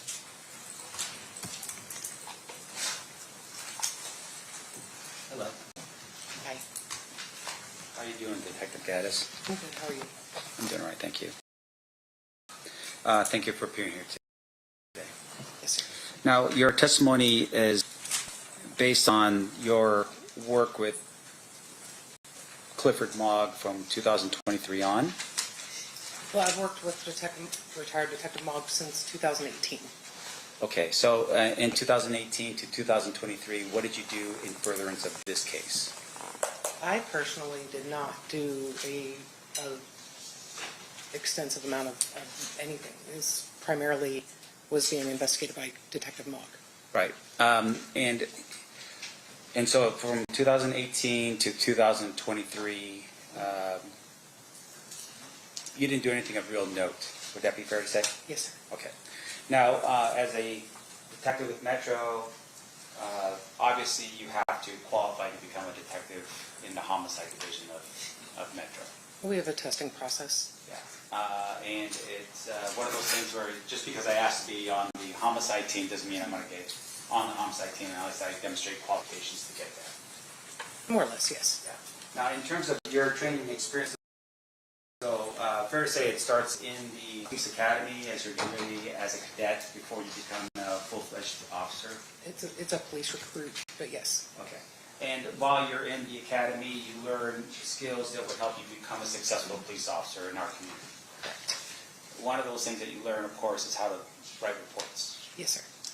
Officers' reports are a crucial tool that you would use in furtherance of your job as a police officer in Las Vegas. Yes, sir. With regards to police officers' reports, sometimes you don't have to write a report. I would assume, like for instance, if you pull someone for a traffic ticket and on the citation you could write some notes or something along those lines. That wouldn't require you to do a police report That's correct. or officer's report. Yes. All right, but in terms of when you're conducting an investigation, fair to say that typically a officer's report would be written? Typically, yes. Yes. Now, can you explain to the jury why an officer's report would be important in the furtherance of an investigation? The officer's report primarily is for our own reflection to recall really all the steps that we took throughout the entirety of an investigation. So it's a document that we can refer back to without going to each and every document specifically. Now, fair to say, though, that the officer's report also helps in the event that, say, for instance, you get promoted to become a sergeant, and someone else takes over your caseload because you're no longer the detective, right? Yes, sir. They would look at that officer's report to help you as to what your investigation was at the time you get promoted to become sergeant. Correct. Or lieutenant. Yeah. Or captain. I'll never see that, but yes. I'm just hopeful. Yeah. Be hopeful. But with regards to your officer's report, for instance, when you are about ready to move on in the next phase of your career, for instance, those officer reports typically are prepared and completed on your departure to whatever it is you're going to do next. Most of the time, they try to get those done. Sometimes they're not. Sure. Now, in terms of sometimes or not, can you tell us when is there an exception to the rule of when you do your officer's report after, say, for instance, when you retire? Haven't retired yet. I don't know. Yeah, I'm sorry. But fair to say, of course, if that in the event of an actual complete departure from the department, meaning you move on in your life doing something else, that those officers' reports should be completed prior to you departing the department. I know the department would like them completed, but again, sometimes they're seeing many cases where there's still open officers' reports with people who are no longer on. Sure. And so with regard to those open officers' reports, fair enough, they get created at some point in the future. How about like 1 year after they retire? I don't know. Are you asking like would they or could they? Well, have you ever seen anyone retires from the department? Authored by the original investigator? No. A lot of times, like there'll be either one of the guys from cold case that will kind of pick up a case Right. and finish that up, and so then that will be completed after the originating officer retired. Okay. Well, what about 2 years after the main officer or detective in this case retires? Have you seen anyone actually, finish up this officer's report 2 years after he retires? And submit it still as an officer? No. No. 3 years? No. It's fair to say that there's common sense reasons for that, right? You want to make sure that your report is accurate, right? Yes. Because accuracy is important in what you do as a police officer. Correct. You want to make sure that your report is written in such a way, like you said before, someone could take that report and continue on with the investigation, who is still a detective. Yes. Okay. And also that report, in essence, becomes sort of a documentation of all the effort that that detective puts into the file, right? Generally most of it, yes, Yeah. in it, but there's the majority typically goes in the officer's room. Sure. Now, in this particular case, as you're sitting here right now, you work for the Metropolitan Police Department. Yes, I do. You work for the District Attorney's Office? No, I didn't. And the reason why you don't work for them is because they're two separate agencies, right? They are. They have two different purposes, correct? Correct. Your job as a police officer with Metro is to investigate and determine facts, fair? Yes. Now, at some point in the future, the District Attorney's Office, their job is to determine if they want to prosecute a case and actually litigate it in front of this jury, right? Yes. Yes. That's not your role. Your role is just to find the facts And present it to them, yes. and present it to the District Attorney's Office. Yes. Okay. Now, they do have investigators that work for them, Yes, sir. right? But fair to say, those investigators are not doing what you're doing, right? Which is looking for facts. Well, I object to looking for facts. And one calls for speculation. What's your response? I'm just asking for her experience as a detective as to how investigators fit into the overall picture of what we're talking about here. I don't believe it's... Can you rephrase it? Because I Sure. forgot the original question. So with regards to your role and the experience you've had as a police officer, have you ever seen a Clark County District Attorney investigator be the primary person to put on an investigation? Like as the lead investigator? No. Yes, that's correct. So no, the answer is no. Correct. Not in my experience. And not in your experience. Now, in terms of what you're doing here, your testimony here was specifically about the search warrant and what happened when you located whatever it is you located during the course of the search warrant, right? Yes, sir. In the search warrant itself, did you apply for that search warrant? No, I did not. Now, as a detective, when you're applying a search warrant, you fill out an affidavit, Yes, sir. and at the end you sign it, attesting it to be true and correct to the best of your ability. Yes, sir. And you detail in that search or that application for a search warrant the location and what you intend on finding as a result of going into somebody's house. Yes. Okay. That would be the purview of whoever the lead detective is at that particular time.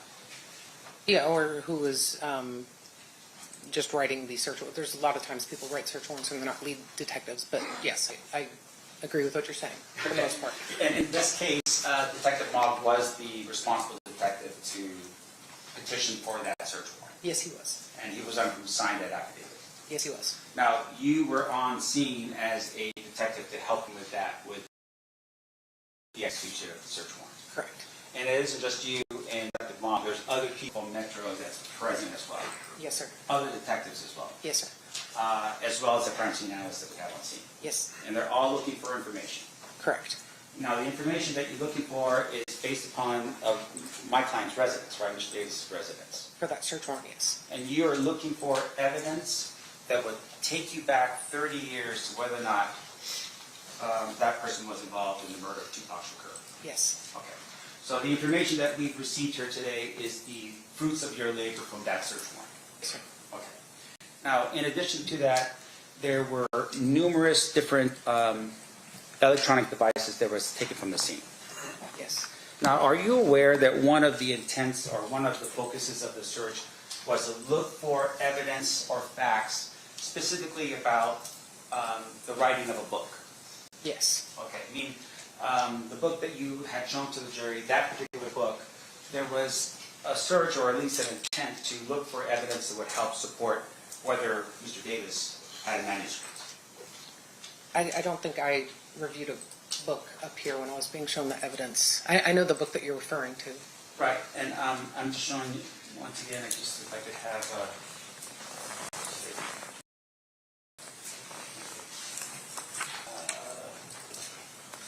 Show my version of time. I got it. Good, I'm proud of this.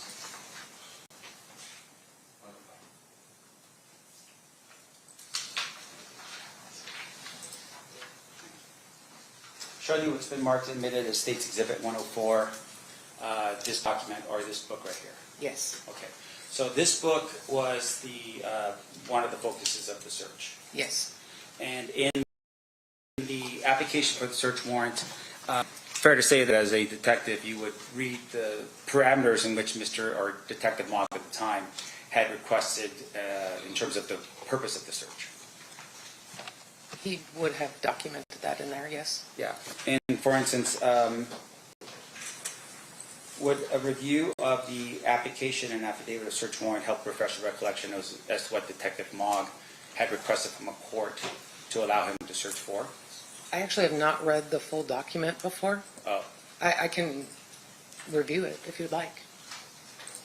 But yeah, I up to this point have not read the full document. Okay. So you're saying though that the person that could best tell this jury what he applied for would be Detective Mogg? Yes, sir. Okay, thank you. Now, in addition to that, looking at the State's Exhibit number 104, the name that's on top over here, did this name have any significance to you in participating in the search warrant in this case? Yes. What significance does this I think name? that was Duane Davis's nickname or street name. Is that correctly spelled? I don't. Yeah, and then with regard to this person right here, do you know who this person was? Yes, I do now. Who is that person? Yosef Yal. Now, with regards to Yosef Bell, can you tell the jury a little about who he is? He was the to my understanding, he's the co-author of the book. Okay. Now, you had a chance at some point to speak with Mr. Yeah. Yes. And just for my recollection, do you recall when you spoke to him? It was on about Memorial Day. So 2026? Yes, sir. Memorial Day. Do you recall when the grand jury occurred with regards to this case? In 2023. All right. And so explain a little bit to the to the jury what a grand jury is? It's a jury that assimilated here at the Clark County Regional. They hear cases, then they determine if there is sufficient cause to issue an indictment on the accused. And typically that would be something, if you were the primary detective, you would have been involved in this particular one, but you did not. Right? That's correct. Okay. That would be something that Detective Mock would be responsible for. Yes, sir. Okay. Now, in addition to that, with regards to Yusuf, we had read off a bunch of names the state had, and I want to make sure I'm clear here. Was his name read off as one of the names that they had issued some type of warrant for in this case? Not to my knowledge, no. Okay, so you interviewed Yusuf about May of this year.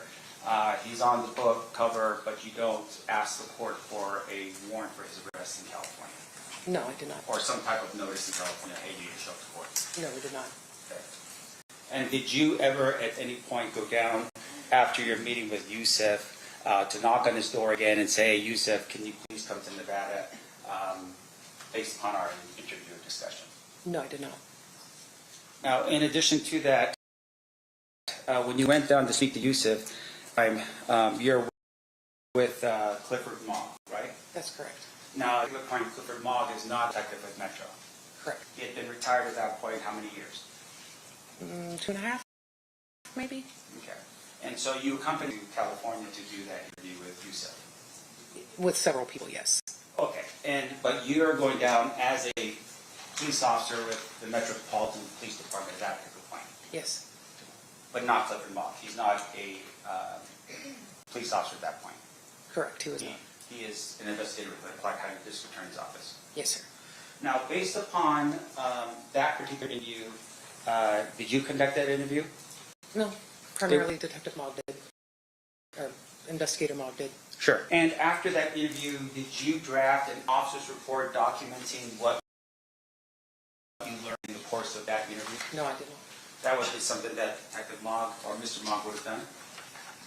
Sometimes we don't write an officer's report just for like an interview synopsis. We'll typically get those transcribed.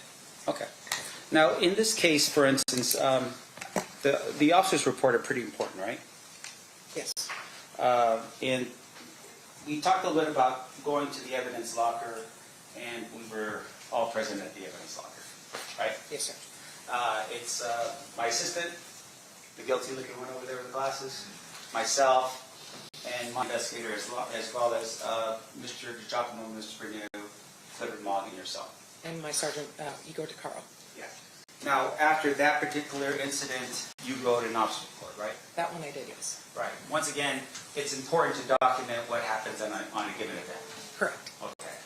Now, in this particular regard, did you at any point of your participation in this case, in that submission of that report, ever view a officer's report from Clifford Mogg?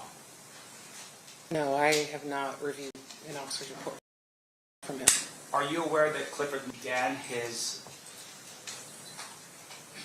responsibilities as the main detective on this case in either 2017 or 18? My understanding, yes, that's correct. And he had been the investigator from that time period, and we'll just give him the benefit of the doubt, 2018 all the way up to 2023 when he retired. Correct.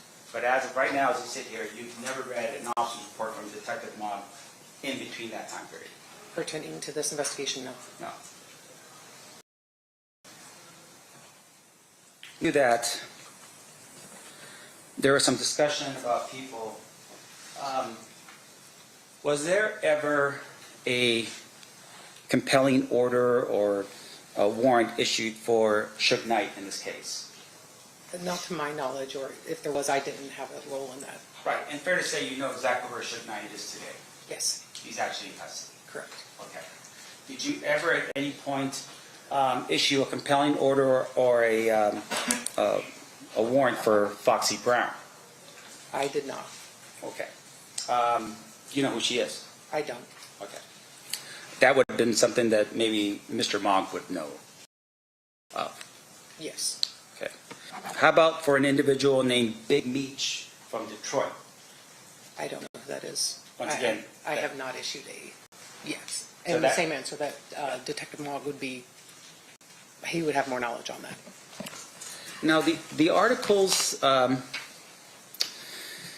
we took a look at here that the jury was introduced to, do you know any reason, besides the fact that they were taken from my client's house, do you know who put those articles together? I do not. Do you know the purpose of those articles?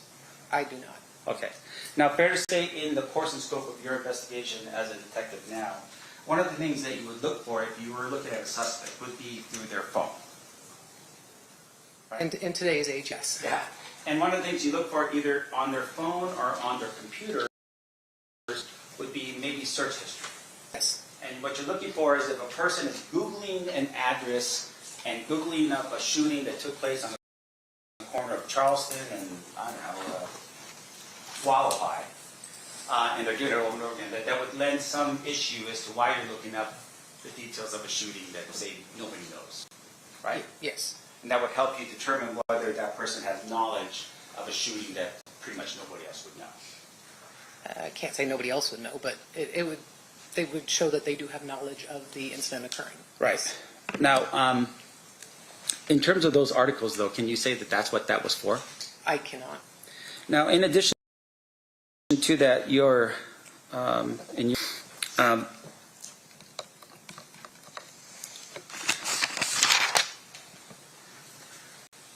we had spoken a little bit about this folder here. I'm going to show you again for the jury.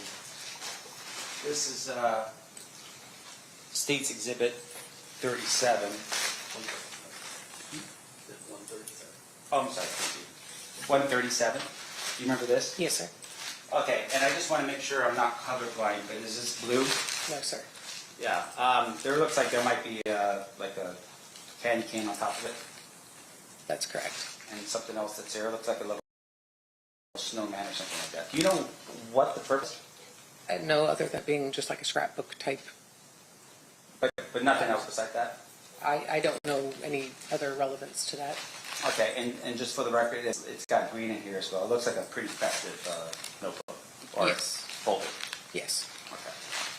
Now, in your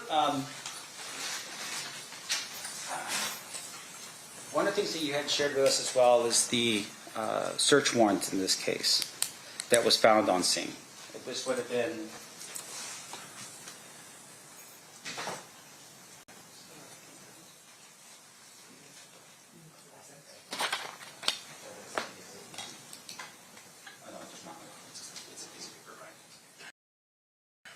this would be State's Exhibit 130. Looking at this particular document here. Yes, I do.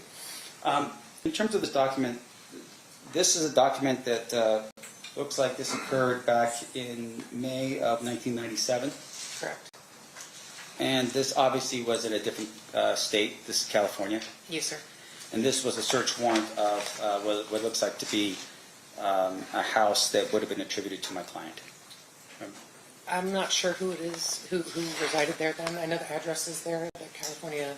Yeah, it would be the California address that's on the next page, right? I just don't want to mention it again. But let's turn to the last page here. One of the things that was made mention by the state, and just pointing the jury to the receipt of property taken, that's like our property return. Yes. Or search warrant return. Okay. That's correct.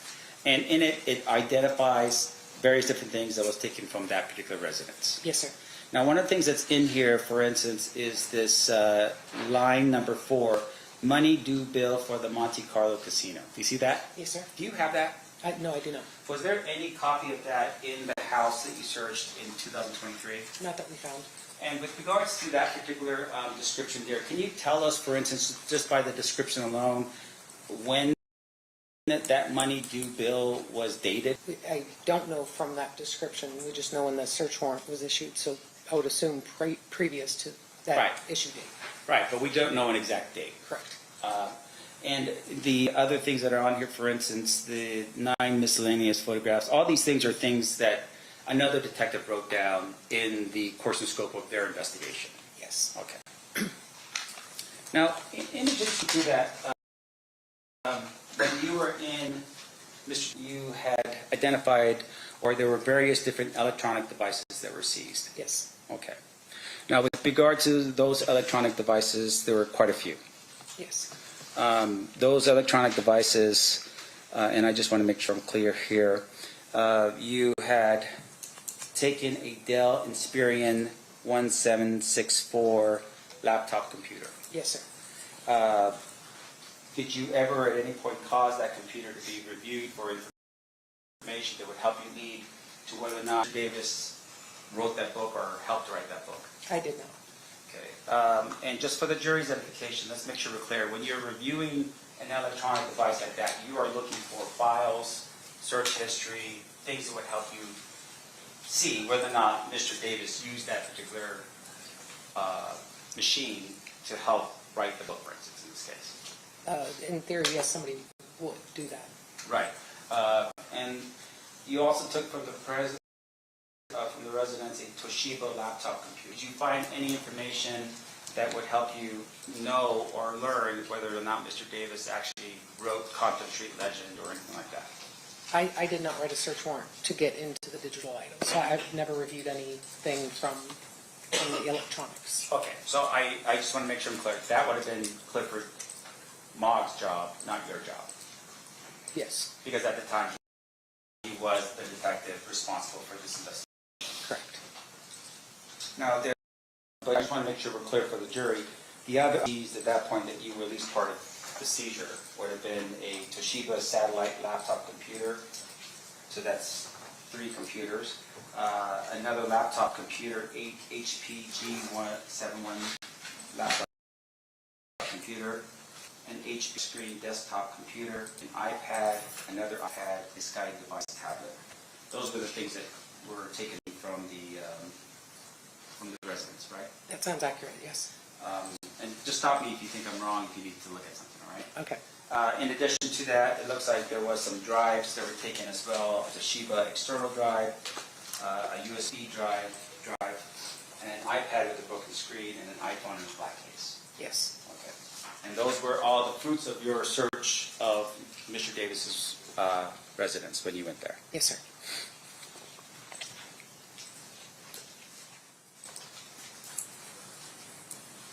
And once again, whatever was found inside of those objects would be something that would be Detective Mog's responsibility to tell this jury, not you. Yeah. Yes, sir.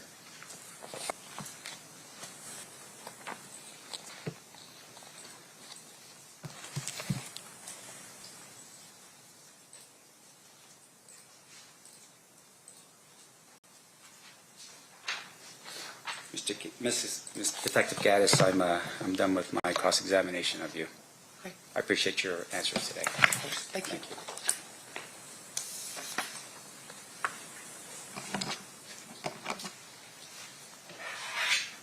Thank you, Mr. Samp. Mr. Jackman will read the draft. Detective Gaddis, Mr. Sam said we're 2 separate agencies. That's accurate, correct? Yes, sir. How often, let me ask you this, do you work very closely with the DA's office? Yes, sir, we do. The soonest you've called the DA after you've shown up to a crime scene? Oh, within an hour. Absolutely. And are we, as the prosecutors, involved in the investigation from the beginning? Yes, sir. Were you aware that prior to the search warrant, or are you aware if prior to the search warrant, Mr. Palal and I were already involved in this investigation? Yes, you were. And were you aware the determination or the decision that was made as it relates to Mr. Mogg, Detective Mogg, remaining here on this case? I don't know how those decisions were made. Let me ask it this way. Are you aware that that decision was made the day he retires? Yes, yes. Okay. And your role and Sergeant DeCaro's role is if we needed a Metro police officer, you were supposed to assist. Correct. And do you have any active cases where the reports are not done? Yes, sir. And usually the report is done when all of the work is done. Correct. And so that's completed when you're done investigating. Correct. Mr. Sampt also mentioned something about the fact that your job is define the facts? Do you remember him saying something like that? Yes. Is your job and our job any different than that we're here to uncover facts? We have the same mission. Do it in different ways, but yes, the same mission. And are you aware that my investigators oftentimes interview witnesses? Yes. And that's not something that's unusual. No. Is there anything that you feel was improper with the idea of Detective Mogg becoming my contract investigator on this particular case? Objection, Your Honor, is the opinion. I'm not quite clear what the relevance of that was. Well, his entire cross was, hey, this is really odd, this is really unusual, there's something wrong here by Detective Mogg becoming Mr. Mogg and continuing the investigation. So I'm asking her, in her experience, is there anything inappropriate about that? I don't know how her experience is relevant. Yep. He opened the door by asking her those questions. Overruled. I would say Detective Mogg would have been the best fit to do it because he had the most intelligence and knowledge of the investigation. Thank you. I have nothing further. Further, Mr. Singh? Yes, Your Honor. Since we walked through this door, so with regard to Detective Mogg in this case, he was the best fit for this investigation? He had the most knowledge of it, yes. He had So the to most knowledge of continue- it because he did not write an officer's report. Fair? Objection. This is a fact, not an evidence. Can you approach?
All right, it's overruled. You may ask your question. And I just forgot the question, so let me back it up real quick here.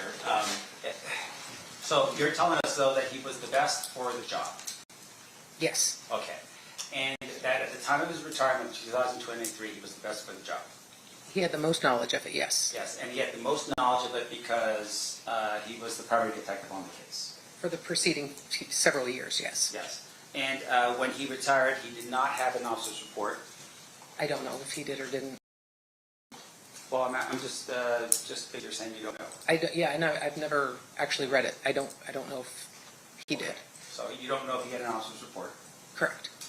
And you say he was the best for the case, even though technically there were other detectives on your unit that could have taken over that case? There are additional detectives, absolutely, yes. And are you saying that somehow Detective Mogg had something different compared to all the other detectives that could have taken over that case from the homicide division? Well, I say that about Detective Mogg because he had those 4 or 5 years of experience already invested into the case. So for him to kind of finish it out and to see it through, to me that made the most sense, in my opinion. But without capturing it, putting it down on an officer's report? Well, objection. She just stands like she doesn't know if there is one. Let me ask you this question. In terms, as you said right now, there was a cold case unit. And Cold case. the cold case unit would investigate crimes that occurred, like, Yes, they do. and they could have very easily taken this file as well, right? So from my understanding, when Detective Mogg obtained this case, we did not have a cold case unit in our section at that time. That lay until maybe 2020, that we were able to fulfill a cold case detectives. Okay. And so, in terms of the way you're describing it, are you saying that Detective Mott was operating a cold case? No, he was on an active squad for the entirety of his time in the homicide section. But when he received this case from the proceeding detectives, we didn't have a cold case unit for them to have investigated it. So it basically, any of the cold cases came down to the next person in line, more or less, and that happened to be Detective Mogg. All right. And in terms of the Detective Mott situation, are you telling us, though, that he was hired by Metro as an investigator doing cold cases? No, he was a detective with Metro, employed as a commissioned officer. He wasn't hired by Metro separately to do cold cases. And I apologize for that. Let me just back up here. So, are you aware of an officer, retired officer by the name of Dean O'Kelly? Yes, sir. And he, at some point, worked on cold cases. Yes, he did. And he worked on cold cases after he retired. Correct. And prior to that, he was actually a homicide detective. Yes, sir. So, and I apologize, maybe I wasn't clear on my question, but are you telling us that that's what Detective Mott did in this case, that after he retired, the investigator, just like Dean O'Kelly, on cold cases? Detective Mogg did not do that with Metro. And once again, as you're sitting here right now, you don't know of any officers report up until the time he retires. That's correct. Are you aware of any other reports that he wrote after he retired in this case? Are you, and once again, any reports at all that would be put in the file to help the next detective with the investigation, anything like that? I'm not aware of them. I have no further questions. Thank you. Anything further, Mr. DiGiacomo? No. Ladies and gentlemen of the jury, any questions for this witness? Seeing no hands, thank you, Detective Gaddis. You're free to go. Thank you.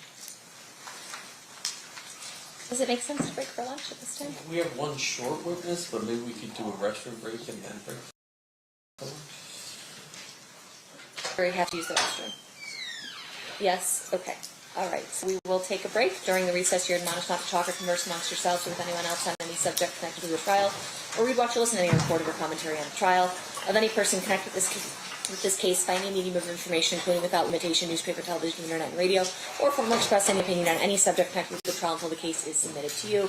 We'll have you guys back here at 11:40. Please rise for the jury.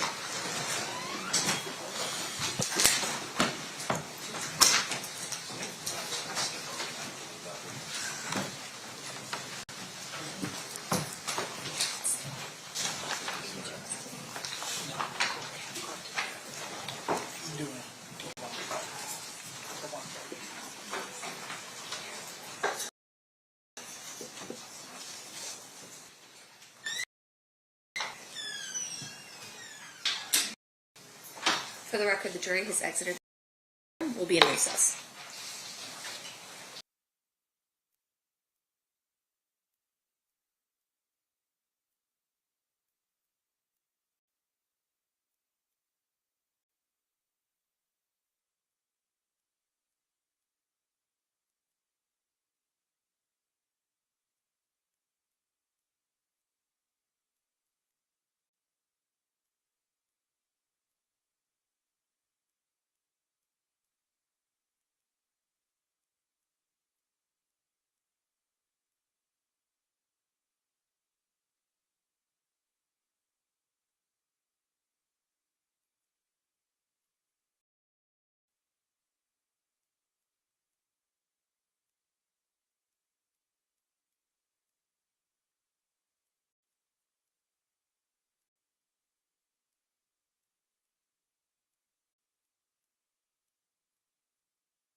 the biggest rap mogul on the planet and the big planet, and he surrounds himself with the mob Pyru, then there's going to be some sort of retaliation. And all these guys were from Compton.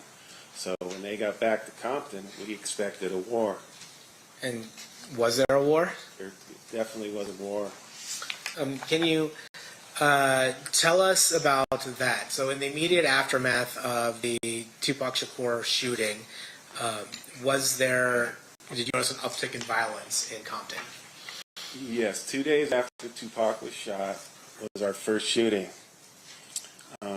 One of the OGs was at a store on Alondra Boulevard in Compton, and he was shot in the back several times, and a 10-year-old little girl got caught in a crossfire, and she was hit, and she was in critical condition. And the guy that was shot was a Southside Crip member, and again, he was a shot caller for the Southside Crips. His name was Darnell Brim. Okay, and we've heard Darnell Brim's name before here, but was Darnell Brim part of the same subgroup of the Southside Crips as Duane Davis? No, he was a Southside Crip gang member like they all were, but there was two factions of it. There was a group called the Burst Crew, which Mr. Davis ran, and then there was a Glencoe crew that Darnell Brim ran. And is it fair to say that at some point there was conflict between the two groups that caused the factional? Yes, they used to be one big happy family, but there was a disagreement over drugs or still one of the Burst Crew members, and that's when they split apart. They start fighting with each other, and they split apart into two different factions. Now, in your understanding of gang culture, would Mob Pyru, if they're seeking retaliation, would they be discerning about which crew or which part of the Southside Compton Crips they were shooting at, or would it just be you find a Southside Crip and then you start shooting? Yeah, they don't care. When they go hunting for somebody, they don't care which faction he's from. If he's a Southside Crip member, or they're going to go after him. Now, certainly that wasn't the only shooting that occurred in the immediate aftermath of the Tupac Shakur shootings, correct? That's correct. We had 3 murders and 10 attempted murder drive-by shootings that happened within a day period in Compton. And is that when, and were those shootings going back and forth related to Mob Pyru and Southside Crips? Yes. So you had mentioned earlier, there's 53 or 50 plus gangs in this 10 square mile radius, but during this particular heightened sense of violence, what was happening was the shooting back and forth between Mob Pyru and Southside Crips. Yes, but basically what it told me as a gang investigator right after the first shooting of Darnell Brim, to me there was no doubt in my mind that the Southside Crips were responsible, because the Mob Pyru had to retaliate, and they had 54 other gangs to choose from, but they went right after the Southside Crips. So there's no doubt in my mind who was responsible for shooting Tupac and Suge Knight. Now, as a result of this, October, do you and your partner Tim Brennan put together a multi-house search warrant? That is correct. What's the purpose of this search warrant? Well, we had two purposes, really. One, there was a war in the city of Compton, and innocent people were getting shot as well as gang members, and so we wanted to put a stop to that. So by hitting houses of the Pyrus and the Crips, and we wanted to quell the violence and try to stop it. The other reason was we wanted to try to help Las Vegas PD with their investigation of the shooting of Tupac and Suge. And when you said you wanted to help the Las Vegas Metropolitan Police Department in their investigation of who shot Tupac and Suge, can you elaborate more on how you believed this search warrant might help Metro in its investigation? Yes, the way we handle gang-related homicides is when we did the search warrant, we'd find a reason, hopefully, to arrest them. We'd find guns or narcotics in their house, and then we'd bring them down to the station. So you would have all the players that were involved, like that we were heard about, that was involved in the shooting of Tupac Shakur. So we rounded them all up, and hopefully Las Vegas PD would come down and try to interview them, try to get one of them to cop out, or to try to put them in Las Vegas, whatever they want to do on their investigation of the murder. We rounded up all the people for them, so that's how we helped them. So the search warrants serve two purposes. You have an active war going on, and you're trying to slow the violence in Compton, but you're also thinking, well, maybe we can get some of the folks who we think might be involved in the Tupac shooting start talking as well. Correct. Did Las Vegas Metropolitan Police Department send detectives out here for that purpose, or out there for that purpose? Yes, they sent 2 detectives. Now, with regards to the search warrant itself, were a number of firearms recovered as well? Yes. And was part of the goal that maybe not only just take the guns off the street for the Compton war, but was there a hope that maybe the firearm for the Tupac Shakur murder might be recovered as well? That's correct also. It's fair to say that. That's correct. You know, I'm actually going to approach with State's proposed exhibit number 161. You may.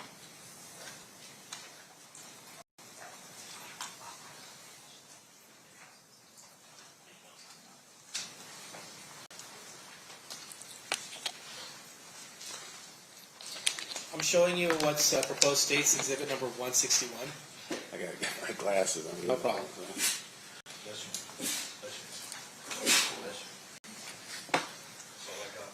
Okay. Do you recognize what's in what State's proposed exhibit 161 is? Yes, it's a search warrant.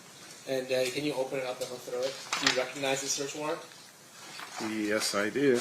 It was a search warrant that we prepared, well, Tim wrote after the Tupac shooting. And was it, did you assist him in the investigation led up to the search warrant? Yes, And did you assist him in giving him the information in order to get the probable cause? definitely, yes. And then did you also assist in executing that search warrant? Yes. Now, State's going to move to exhibit 161 to evidence. Any objection, Mr. Staff? No objection. So admitted. Now, there's been some allegation that the Compton Police Department was only focused on the Southside Crips when it came to trying to stop this war and stop this violence. Is it fair to say that among the houses that were searched included a large number of Mob Piru houses along with Southside Crips houses? Yes, definitely. We hit many houses on both sides. And is it fair to say that is a total of 38 residences that were looked into? Yes. And to include members of Mob Piru and Southside Compton Crips? Yes. Now, permission to approach, Your Honor? You may. I'm going to show you what's been previously marked as State's Exhibits 162 and 163. Do you recognize what these are? Yes. What are they? These are evidence that we collected at the scene. Okay. And without going into the addresses, is it fair to say that these were evidence that were collected from Duane Davis's house and Duane Davis's family's house? Yes. Okay. Now I'm going to move State's Exhibits 162 and 163 as evidence. Any objection? No objection. So admitted.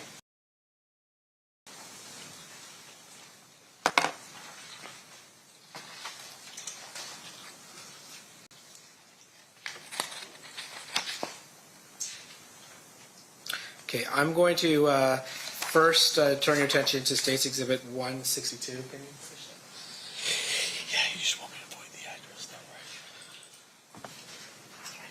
We have to avoid the address. Maybe take it off me. Jessica, maybe take it off me while it comes up, so we can avoid the address itself.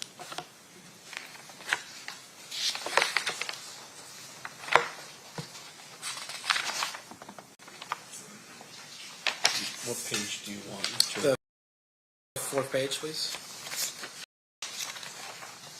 Actually, no, I'm sorry. Do the second page first.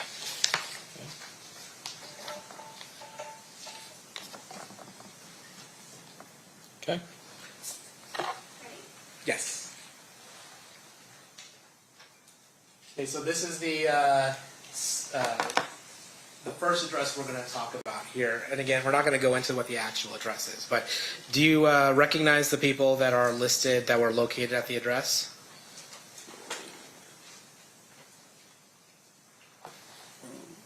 Yes. And fair to say they were members of Mr. Davis's family? Yeah. Now I'm going to turn your attention to the next page. And under line number 5, do you see what's listed there as the receipt? Yes. And line number 5 is 1 hotel's receipt. Is that correct? Yes. And then line number 6 is 1 Compton Municipal Court subpoena. Is that correct? Yes.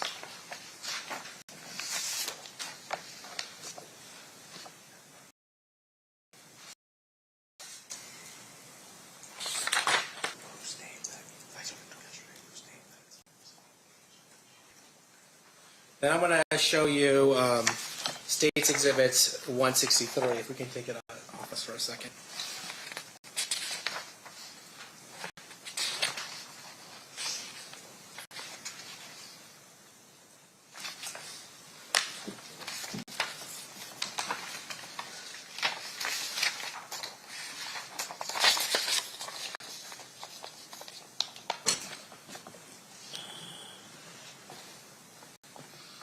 Give me half a second here. Sorry, can we approach? I think you're just going to have to show it to him, Mr. Paul. I don't think we can put it up. Okay.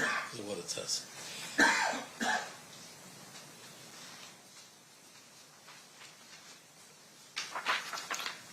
So I'm showing you page 3 of States Exhibit 163. Can you tell us what this document actually is? Yeah, it's a receipt for property taken. And then I'm going to mention who is taking some of the property here, doesn't it? Yes. And who's that? Myself. And then one is a letter from the Excalibur Casino, is that correct? Yes. And then the other is an envelope addressed to Orlando Anderson, is that correct? Yes. And then the third is miscellaneous bills addressed to Orlando Anderson as well, is that correct? Yes.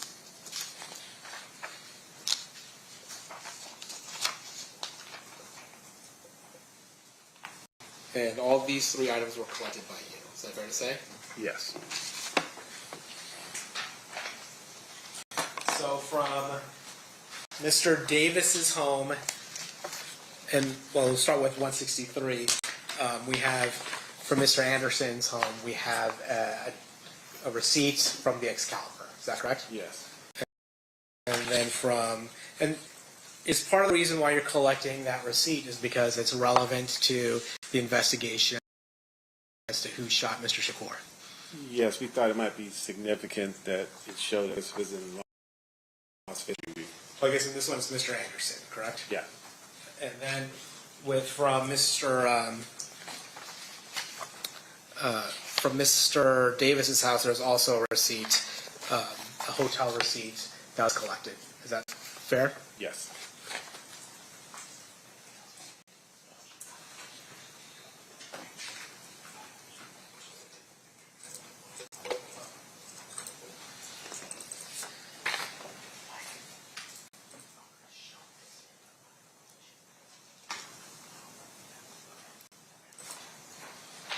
Yeah, I'm going to approach. I'm going to show you States 160. And we're not going to talk about the addresses specifically, but the 2 addresses attributed to Mr. Anderson and Mr. Davis. One is at the top, and then one is at the bottom with a red dot. Is that correct? Yes. It's fair to say that they are very close to each other. Yes. I'm going to move 160 to evidence. Any objection? No objection. So admitted.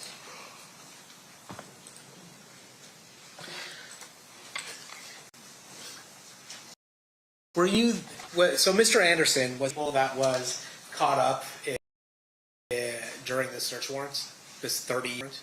Yes. And was Mr. Davis around during the 38 house search warrant? No, locate him. So you were able to locate Mr. Anderson, but Mr. Davis was just not around. Correct. And you don't know why or how that is. That's correct. But with regards to Mr. Anderson, it's fair to say Mr. Anderson at that point is a person of interest, at least, in the shooting of Mr. Shakur.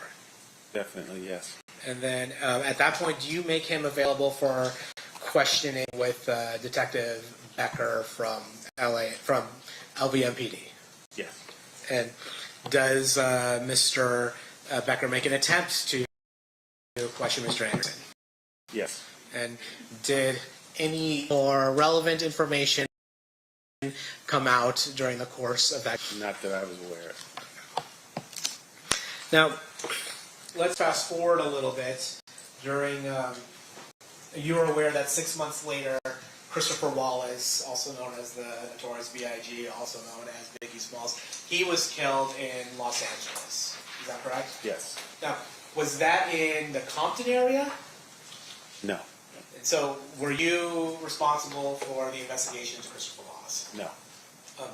But did you end up assisting the LAPD in trying to execute search warrants in an attempt to gather information on the murder of Christopher Wallace? Yes. And why were you the person, or you and Mr. Brennan the person that asked for assistance? Because we knew who all the players were, and we told them at the time that they had a little internal feud going with each other, and we were getting ready to do search warrants on them. So you were getting ready to, they were having an internal feud. Is it fair to say that the 1997 search warrant served a dual purpose in a similar way that the 1996 search warrant served? Yes. So like in 1996, you have a war between Mob Piru and Southside Crips, and you're also trying to see if you can get any information related to the Tupac Shakur murder. Is that fair? Correct, yes. And then in 1997, that there was an internal feud that had gotten violent. Is it fair to say that the Burris Street crew and the Glencoe Street crew on the Southside Compton Crips, that they had started engaged in their own violent feud? Yes, definitely. And as a result, and at that same time, there was some question as to whether or not members of the Southside Crips may be involved in the murder of Christopher Wallace. Correct. And so, were those two goals, or those two functions, part of the reason or the basis for executing the search warrants? Yes. Now, I'm going to show you what's been previously admitted as State's Exhibit 136.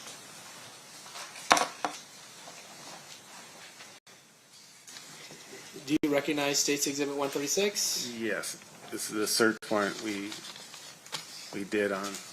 And we're not going to talk about addresses by agreement, but it's a search you did on a different house from the houses that you did in 1996. Is that correct? Yes. And this is a different residence that was associated with Mr. Davis. Is that fair? Yes.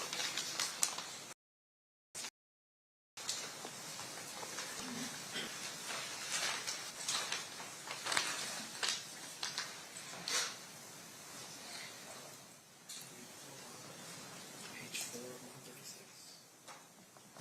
It's not actually 136, but it is. Just give me a second.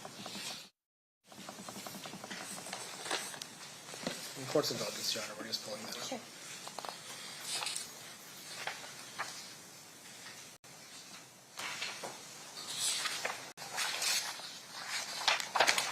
Jessica, you can put it on me. And Mr. DiGiacomo, do you mind zooming in a little bit? Yeah, if I can figure out how to make the Zoom work on this.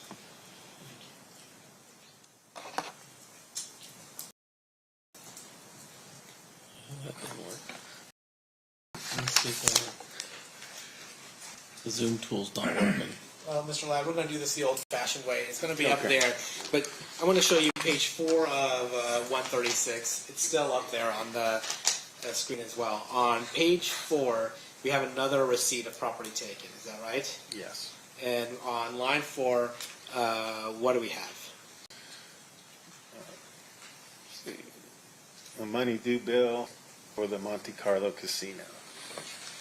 Now, in relation to this search warrant as well as the other search warrant, really you can only take property that would be related to the investigation, correct? Correct. So, like, if I just any random property just because I have a search warrant, can I?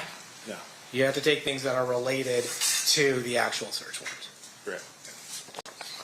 Now, I am going to ask you, did you spend, you said you had worked at Compton till about, how long, actually, let me rephrase. How long did you work at the city of Compton for? From 1983 to 2001. I'm sorry, 2000. Okay. Is it fair to say that at some point the Compton Police Department got swallowed up by the LA Sheriff's Office? And did you stay with? Did you sign on to the LA Sheriff's Office after that? Yes.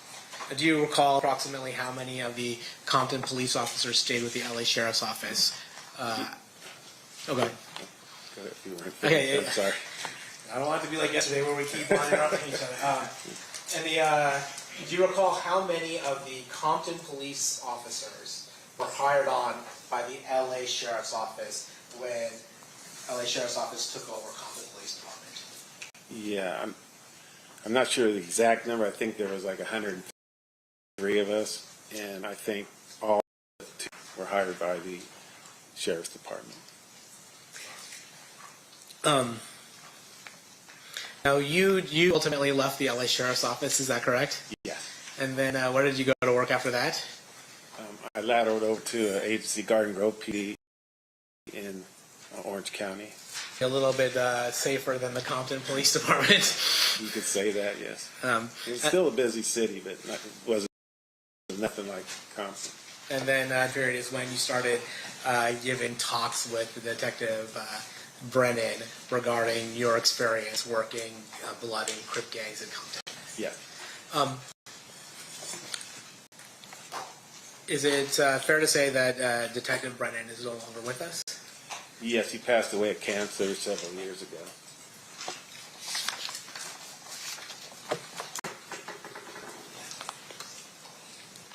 Oh, yeah. You know, I'd forgotten about one of the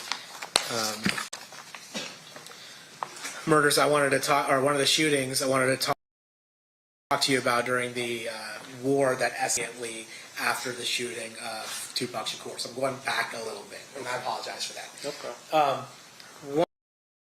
One of the people that was shot was a man by the name of Bobby Finch. Is that correct? Yes. And Bobby Finch was actually killed on September 11th. Is that fair? Yes. Where did Bobby Finch live in relation to Corey Edwards? Next door.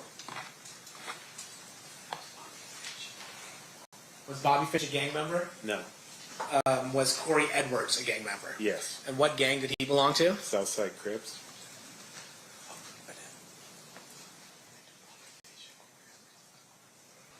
And do Bobby Finch and Corey Edwards look alike?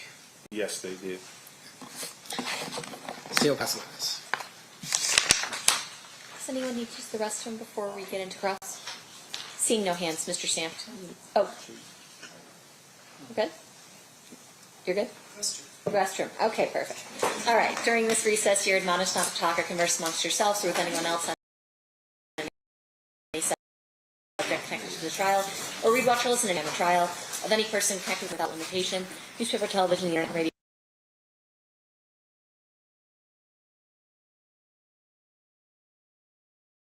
To you. We'll have you guys back here at, let's say, 2:15. Please rise for the jury.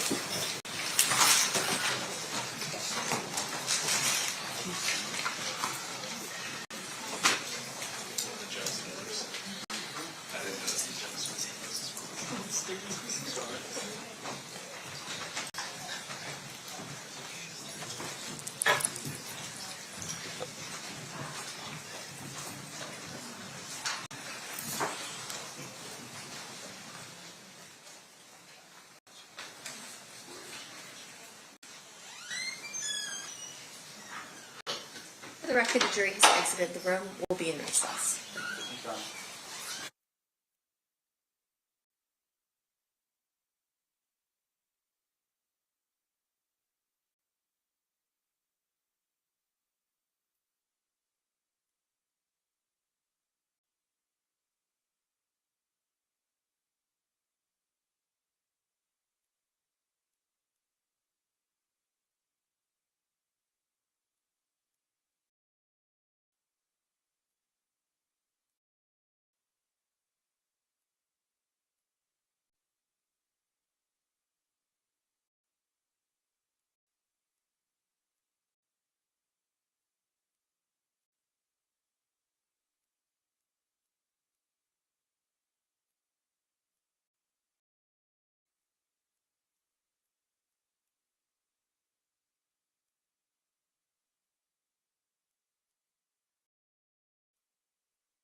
Back on record in State versus Davis, C-377-407. Anything we need to address outside the presence before we bring the jury in? Top of the state. No, Your Honor. Okay, let's bring them in.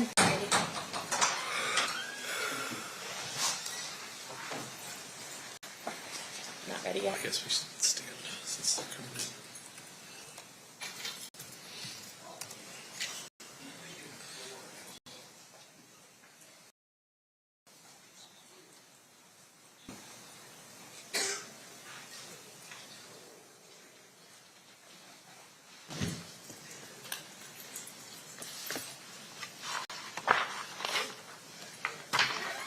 Stand for the jury.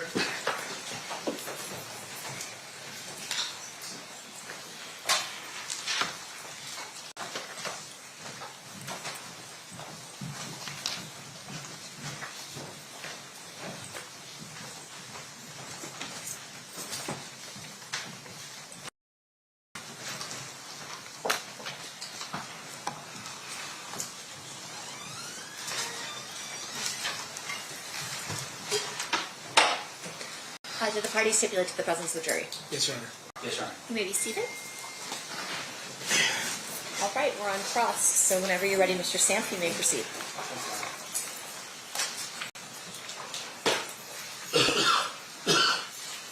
Mr. Madden, welcome to Las Vegas. Thank you.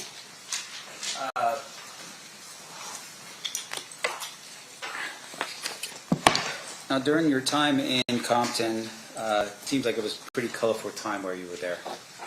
Very active, yes. There's a movie called, I think, End of Watch. Have you ever watched that movie? No. Okay.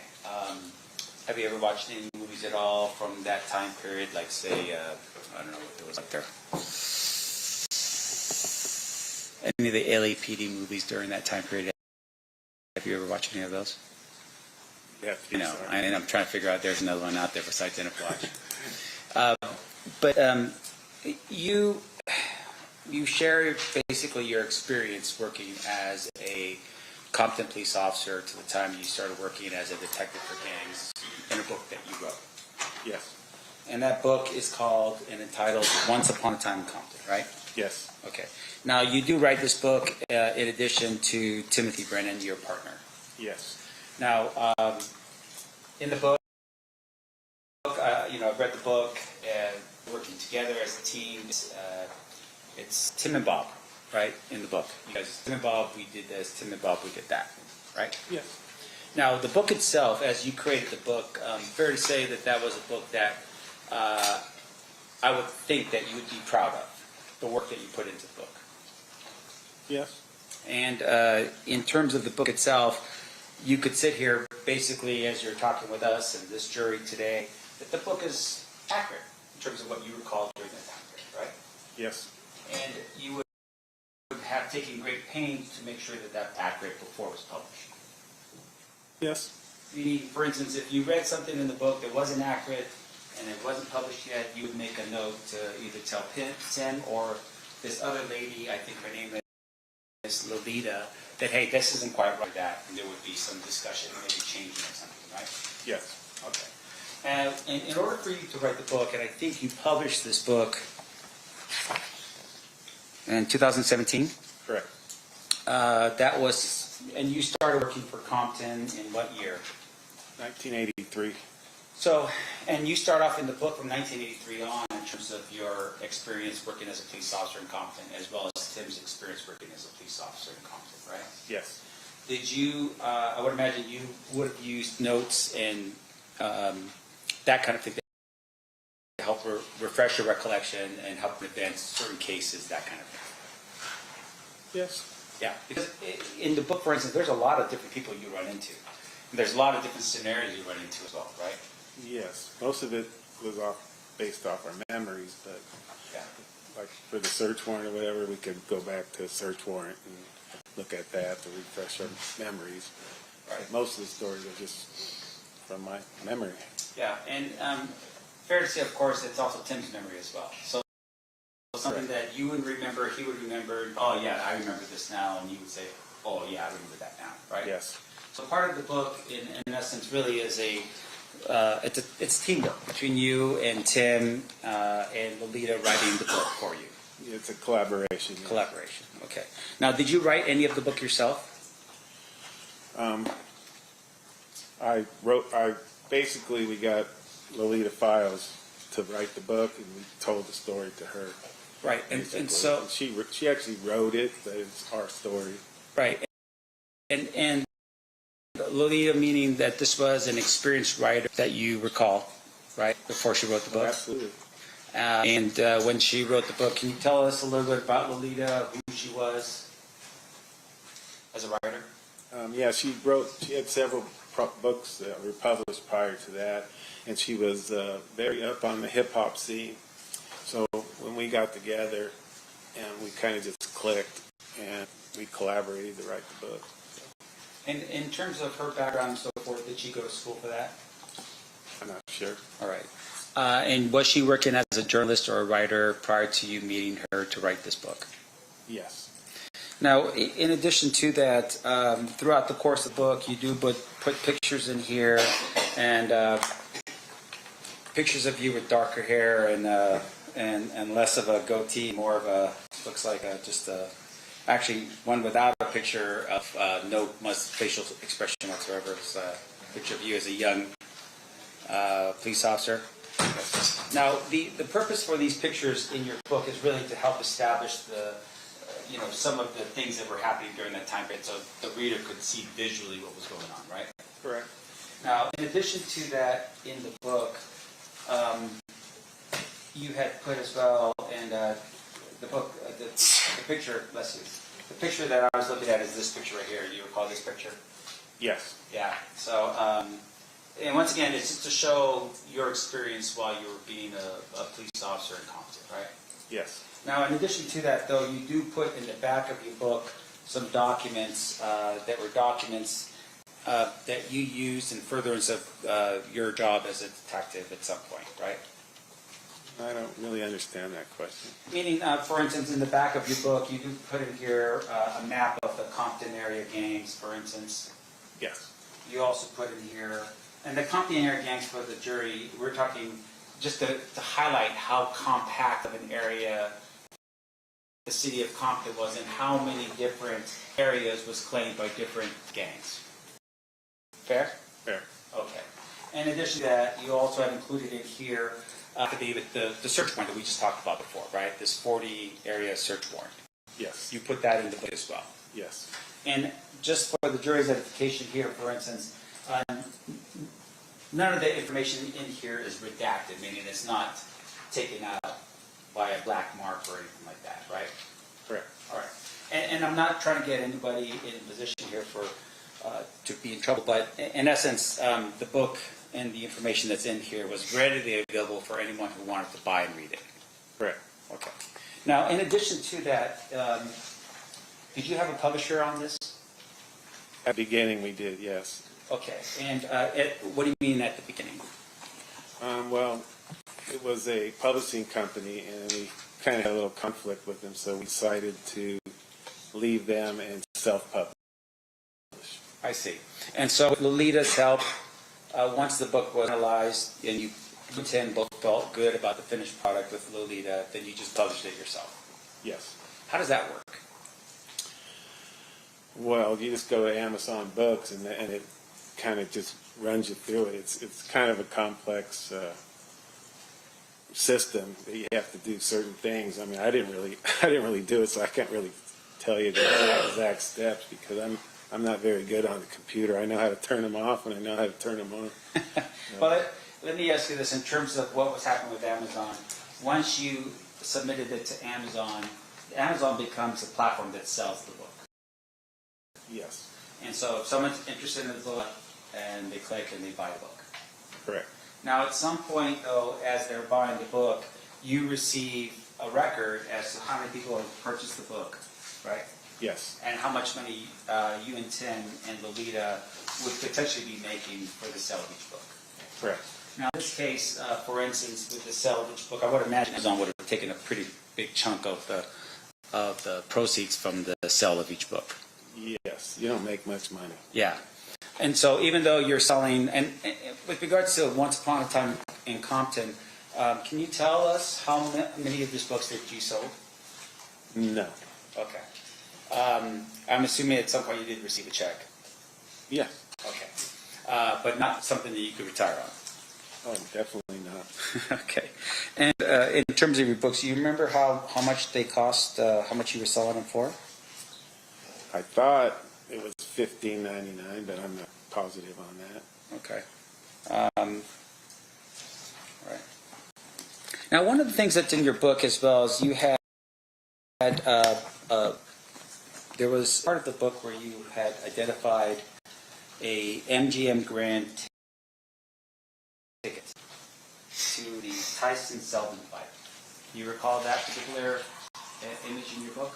I think it was, yeah, we recovered that out of Suge Knight's house. Yeah. Yeah. And with regard to that, if I show you, let me just do this quick here. Your Honor, if I could approach and ask the clerk to mark this as proposed exhibit next in order. Okay. What is the next order, Jess? D. DD. She'll put it on there. Is it DD? DD. Okay, got it. It'll be a minute. Thank you. Oh, was there any objection? I apologize. I just need to say it first. Oh.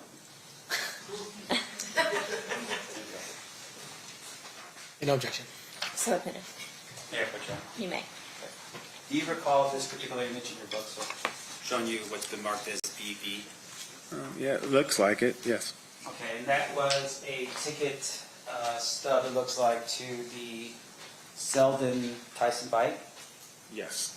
on September 7th, 1996. Yes. And that ticket stub was located in Suge Knight's house. Yes. Okay.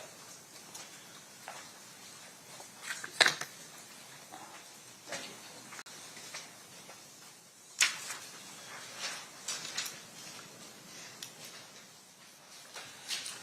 Option for the jury here so they can see. Do you recall when Suge Knight's house was searched? The day that I think it was October 2nd, the day we served all 38 search warrants. I see.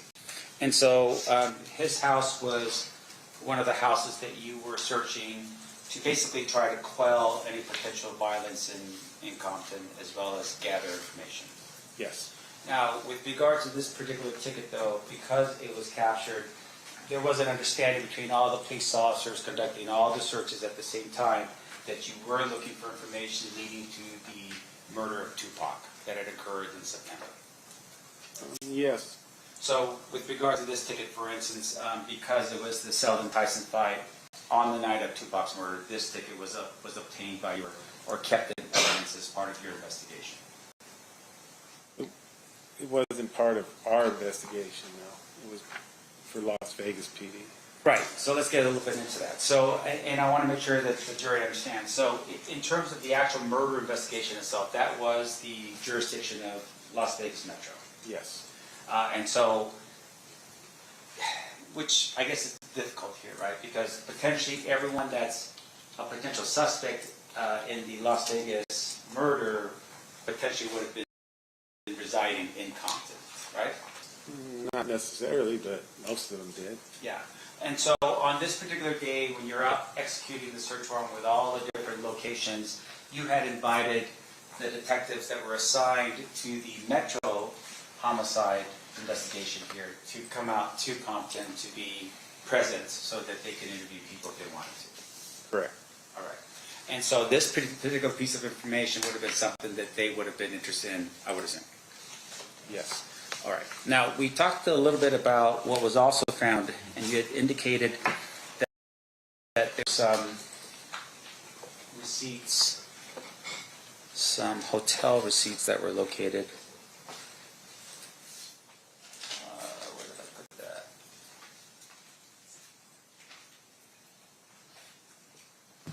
Oh.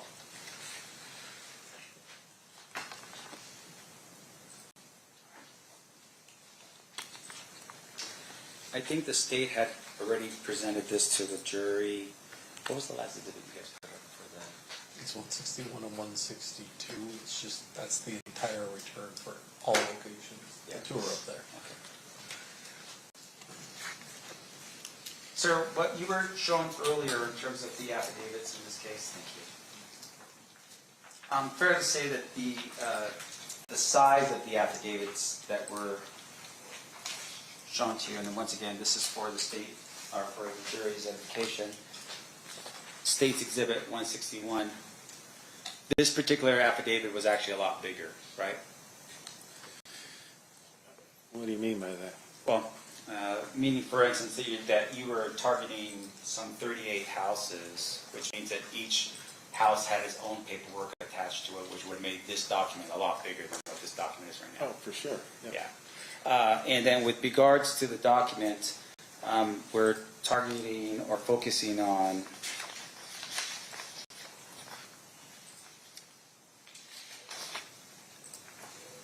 the first item here. Looks like was a let's see here, in State's Exhibit number 162, there was a reference here to a hotel receipt, right? Yes. Now, the property report here that we're looking at on 162, which I will show, this is the property report that we referred to earlier, right? Yes. And the hotel receipt that's on there is one that was taken from this particular property, right? Yes. Do you have that receipt? No. So unlike for instance, the Suge Knight ticket indicating that there was a fight and so forth in Las Vegas, September 7th, 1996, this indicates that there was something taken, and that would have been that hotel's receipt, but you don't have it here. Correct. Do you know where its location is at all? No. Now, in addition to that, you also, in one of the other homes, had indicated that there was a letter from the Excalibur Casino, and so forth. I'm going to show you this document here. This is State's Exhibit 163. And just for the jury's edification here. So it looks like here on number 1, this would have been the receipt of property taken, correct? Correct. And underneath it here, number 1 would show a letter from Excalibur Casino addressed to Orlando Anderson, right? Yes. All right. Do you know the date of this particular document? It would have to be the same day of the search warrant. Well, I'm sorry. I'm talking about the letter itself. Oh, no. Okay. And do you have a copy of that letter? I do not know. All right. Do you know where that letter is? No. All right. The next part here looks like there's an envelope addressed to, once again, Orlando Anderson. And with regards to this particular document, do you have any indication of where that document is? No, it was booked into property. So. Right. And that's the same thing with number 3 on miscellaneous bills addressed to Orlando Anderson, right? Yes. None of these documents are addressed directly to Mr. Duane Davis, correct? Yes. And once again, when you are searching and finding something like, for instance, the ticket, that document is carefully taken from the scene and put into evidence in a way that would preserve the chain of custody of something like the ticket. Correct.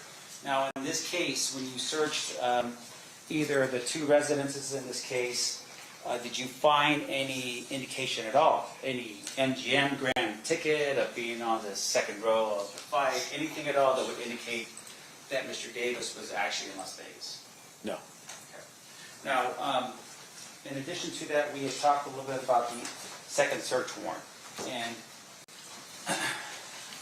the second search warrant, is this one here, State's Exhibit 136. Okay. Now, when a search warrant is executed in California, At the time it's executed, is it confidential or sealed? Sometimes, yes. In this particular case, with this particular search warrant, was this search warrant sealed? Yes. And was it sealed up until the time that the search had been conducted? Yes. Okay. When did this particular search warrant become unsealed? I don't recall. Okay. Fair to say, though, that if someone's charged in a crime based upon search warrants that are sealed, that search warrant would then be available for the defense to look at? Yes. And it would be unsealed at that point? Yes. And that would be the same, of course, with the search warrant that occurred at the beginning of October, right? Correct. So in this case, with this particular search warrant here, this is dated as of May 27th, 1997.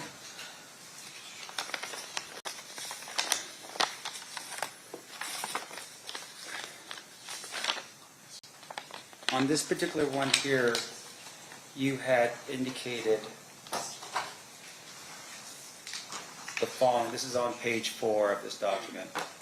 The information that I think we're most interested in is line 4 of that document, right? Yes.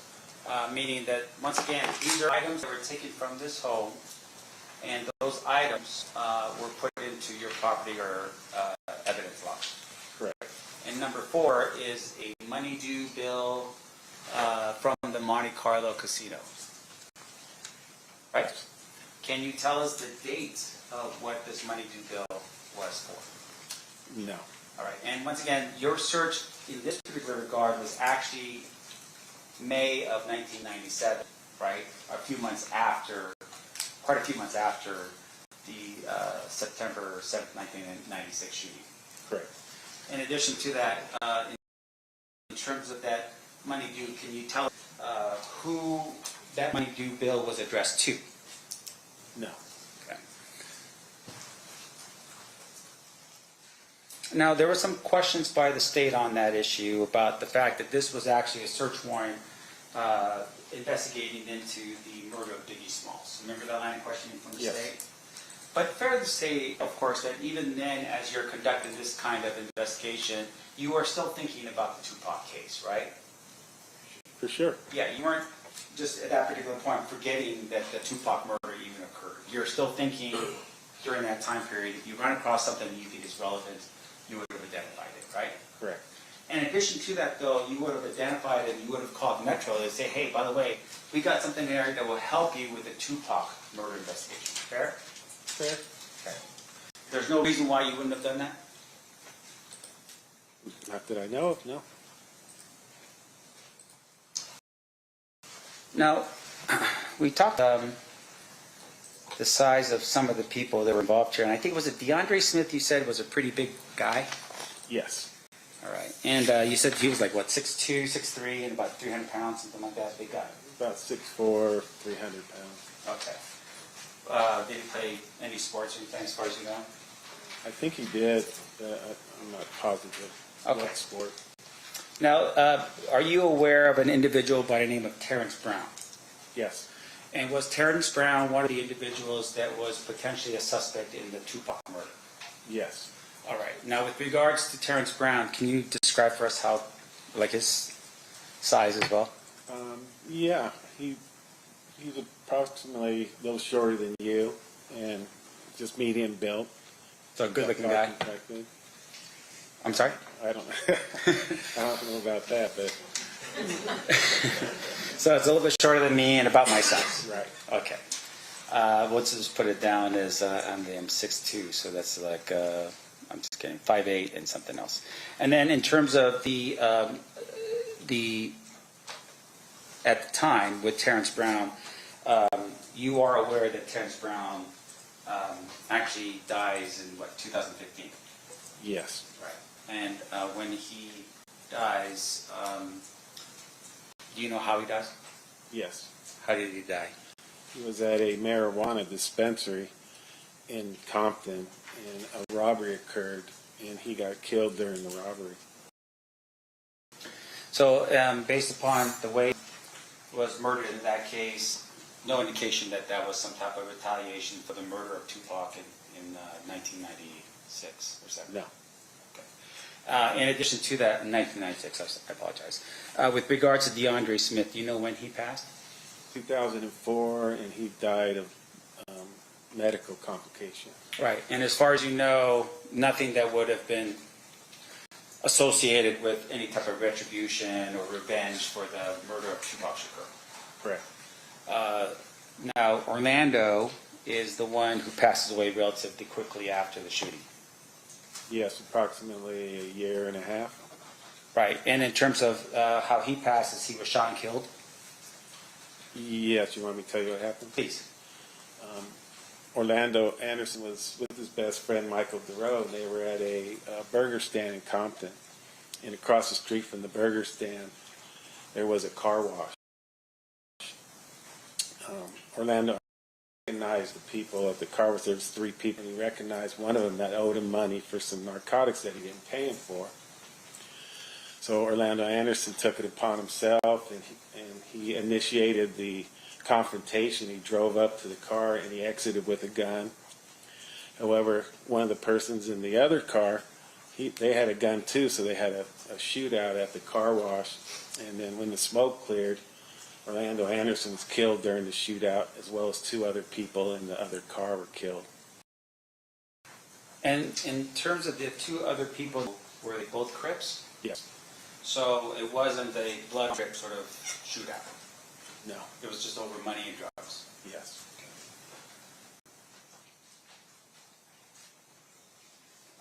Now, we've had some discussion here about Darnell Brin. And you're familiar with Darnell Brin? Yes. And the way I'm understanding this, is that within the Southside Crips, you had 2 different factions. Correct. You had the Glencoe faction with Darnell Brin. Yes. And then you had the Burr Street faction. Correct. Now, in terms of the 2 different that we have here, the Burr Street faction was affiliating with the drugs, mostly? I'm sorry, can you repeat that? In terms of the Burr Street faction, they deal in drugs. That was one of the things that they were involved in, yes. Yeah. And in terms of the other faction, we talked a little bit about Darnell Brin. He was a shot caller. Correct. And he was a violent person. He had the potential of being a violent person, yes. Well, you recall in your book describing him as a very violent person? I don't recall that, but if it's in there, it's what I said. Okay. And once again, it would have been something that if it wasn't true in your book, you would have corrected it. Yeah, I'm not saying he wasn't a violent person. Yeah. He definitely has the potential to be a violent person. Isn't it fair to say, though, like even in your book, that you describe him as being someone that was implicated in some attempt murders, that kind of thing as well? Absolutely. Darnell Brin. Yeah. Now, Darnell Brin shot in the back how many days after the shooting of Tupac Shakur? 2. And with regards to the shooting in the back, do you know who shot him in the back? No. We were told it was Pyrus, though. Right. And would that fall more into the idea of what you're saying about retaliation in this case? Yes. Now, there are other people that potentially were considered, I think including the initial investigating part of the Tupac murder. Do you recall a person by the name of Noel Spank Johnson? Yes. All right. And he is also a Southside Crip member, part of the Glencoe crew. Correct. All right. Do you recall a person by the name of Jerry Monk Bond? Yes. All right. Again, part of the Glencoe crew. And then also Andrew Anderson. Correct. Okay. So those individuals at some point were considered to be potentially involved in the murder of Tupac Shakur, correct? Yes. Okay. Now, in addition to that, when you had conducted the searches on Mr. Davis's home and the locations that we're at, did you ever find money? Not that I'm aware of, no. No vast sums of money for somebody making 20% of $4 million a month? No. How about expensive clothes, like stuff that was worth, suits worth $6,000, anything like that? I don't recall the clothing that was inside. Yeah. But in terms of, just information about the individual's living conditions, for instance, did you find any that he owned or anything like that? Besides the lowriders and stuff that people put a lot of work into. Well, them are expensive cars to me, so Yeah. yes, we did.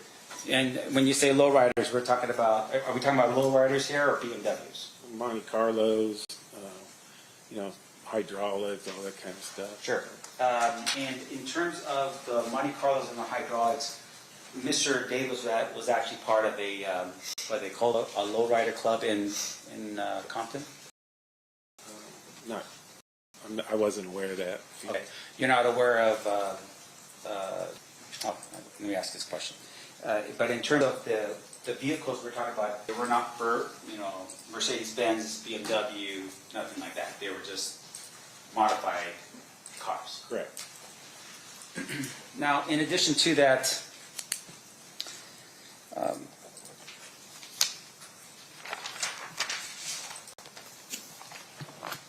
does your, going back to your book, do you have anything in here, like a disclaimer that says that, hey, we can't verify the truthfulness of the book at all?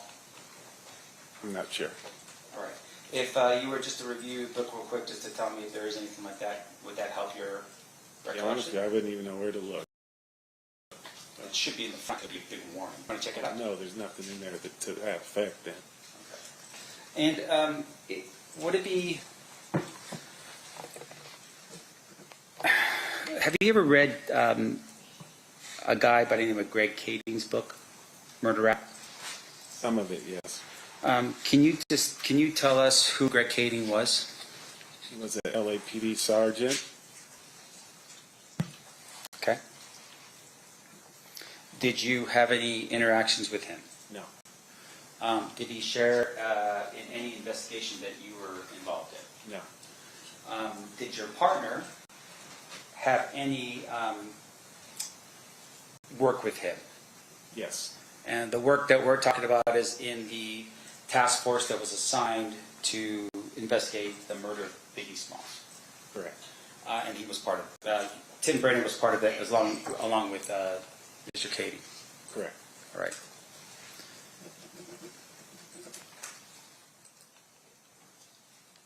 Now, we had shared a little bit about the swallowing up of Compton PD by the LA Sheriff's Department. You call it swallowing up. I call it absorbed or whatever. Right. Why was that? Well, it would take, I could tell you in a couple of minutes, but it's really a 6-month long thing that happened, but I can explain it to you if you want. Well, I mean, obviously there's a lot of moving parts, right? Yes. The absorption or dismantling of a police department is a very unusual thing. Yes. And so in order for that to happen, if I can just cut right to the chase with you, was there corruption going on within the department that caused the absorption of the department back to the sheriff's department? No. Okay, then what caused it? It was the mayor, Omar Bradley, at the time, was being investigated by the FBI. He found out that he was being investigated by the FBI. He blamed our chief. Right, so what he did is he put our chief and a captain off on administrative leave, and he made some allegations of missing narcotics. Okay. Now these guys were 2 30-year veterans with prestigious careers. Our department elected to do a vote of no confidence against the mayor. And this really pissed the mayor off. And he went to the city council and they voted to bring in the sheriffs. And they never asked the citizens if that's what they wanted. He just did that upon himself. Now, there was a long investigation regarding the stolen narcotics, and our 2 captain and chief were exonerated. There's a 60-page report on it. And it was resulted in one Hispanic narcotic officer was taken to narcotics and he was dealt with. So the bottom line is we lost our police department, 112-year-old police department. Omar Bradley ends up getting arrested and convicted, so everybody lost here. And as a result of that, I think you told us earlier, you didn't stay in the city of Compton anymore. You got reassigned to another city? No, I stayed in the city of Compton for a year, and then I elected to go to another agency. I see. All right. And then while you were there, the other thing that you did, and you shared with us a bit about the fact that you were very well versed in the gang culture in Compton, right? Correct. And in terms of the well versed, meaning that you can identify and see patterns of behavior that would indicate to you maybe gang activity, for instance, right? Yes. And that would also include how a person dresses. We talked a little about that. I apologize. Like, for instance, even like the way a person dresses and lives, right? That would help you determine maybe potentially that person's associated with a type of gang. In this case, No. no. All right. But with regards to the way it's set up, though, is that did you at any point ever determine that Tupac Shakur was a member of a gang? No, Why not? because he wasn't. And when you say that, I mean, obviously he's associated with the mob, with the death row label. Correct. And he was also, at that particular point, hanging around with Suge Knight. Correct. And Suge Knight was an identified Mob Piru or an associate of the Mob Piru. Correct. As well as other people who were Mob Piru, like Mob James, for instance, that was association. Yes, we're all Amaru gang members. Okay. But you're telling us right now that Tupac was not a gang member? No. Just because he was hanging around these people did not make him a gang member? Correct. Now, fair to say, of course, that even in the Death Row record label, there were actually Crips that were assigned, that were part of that label as well, right? Yes. That would have been Snoop Dogg? Correct. That would have been Dr. Dre? Not sure about Dr. Dre. How about, who's the other one that I'm thinking of? Is it Eazy? He wasn't associated with that record label, I think. I don't think he was. You tell me, because I'm just, I'm trying to figure it out. But fair to say, though, that within business, it wasn't about a color as much as it was about money, right? You're making money, and so you're not isolating one population from the other in terms of your product. Correct. Okay. Now, with regards to Mob James at that particular point, you had told us that you believed he was an OG at the time. Did Mob James have any indication for violence? I never investigated him for any violence because he was in jail when I was, most of the time that I was in patrol and in the gang unit. And I don't know exactly when he got out, but when he got out, he was already older. He didn't really hang out with the younger gangsters. I see. And with regard to this retaliation thing we talked about, you said there was some concern that once the shots were fired and Tupac was hit, that there was concern that there was going to be some type of gang war. Yes. Now, you shared with us a little bit how this worked. You were asleep in bed, and you get a call early morning from Reggie Wright Sr. I don't recall if I was asleep in bed, but I was at home. Okay. And can you tell us what time that you received the call from Reggie Wright Sr.? I don't recall. It was a long time ago. Okay. But would it have been still that evening or that night? Yes. Not the next morning or anything Correct. like that? And the reason why he would have called you is because he was your direct boss? Yes. Okay. Now, in addition to that, you had also mentioned that there was this retaliation. The shootings that occur after, you have, is it Mr. Brim's was the first shot fired against Mob Piru and the Southside Crips? Was he the first one shot? Darnell? Yeah. Yes. And then after Darnell, who was the next person shot? I believe it was the next day at 7:30. 2 people were shot, and that's in Piru territory. Do you know if they were Piru? They were. They were. And do you know who shot them? No. Right. Now, with regards to the Darnell Brim, do you know who shot him? No. Now, in terms of the 2 Piru that were shot the morning after Mr. Brim, do you know how the order was given out for these people to be shot? No. So, no phone records, for instance, from Mr. Davis indicating that he wanted these people shot or anything like that? Correct. Now, after the 2 Piru were shot, what happened next? I believe later on, another person shot at Pine and Bradfield in Mob Piru territory. And was that person a Crip or a Blood? The person that was shot was Piru affiliated. Okay, so 2 Pirus are shot that day, and then later on that day, another Piru affiliate was shot. Yes.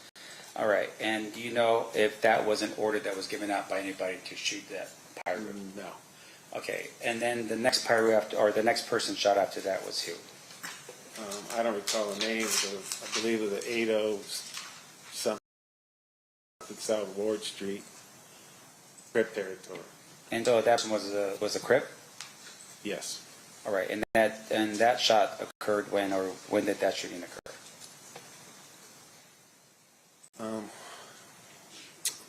I don't recall. All right.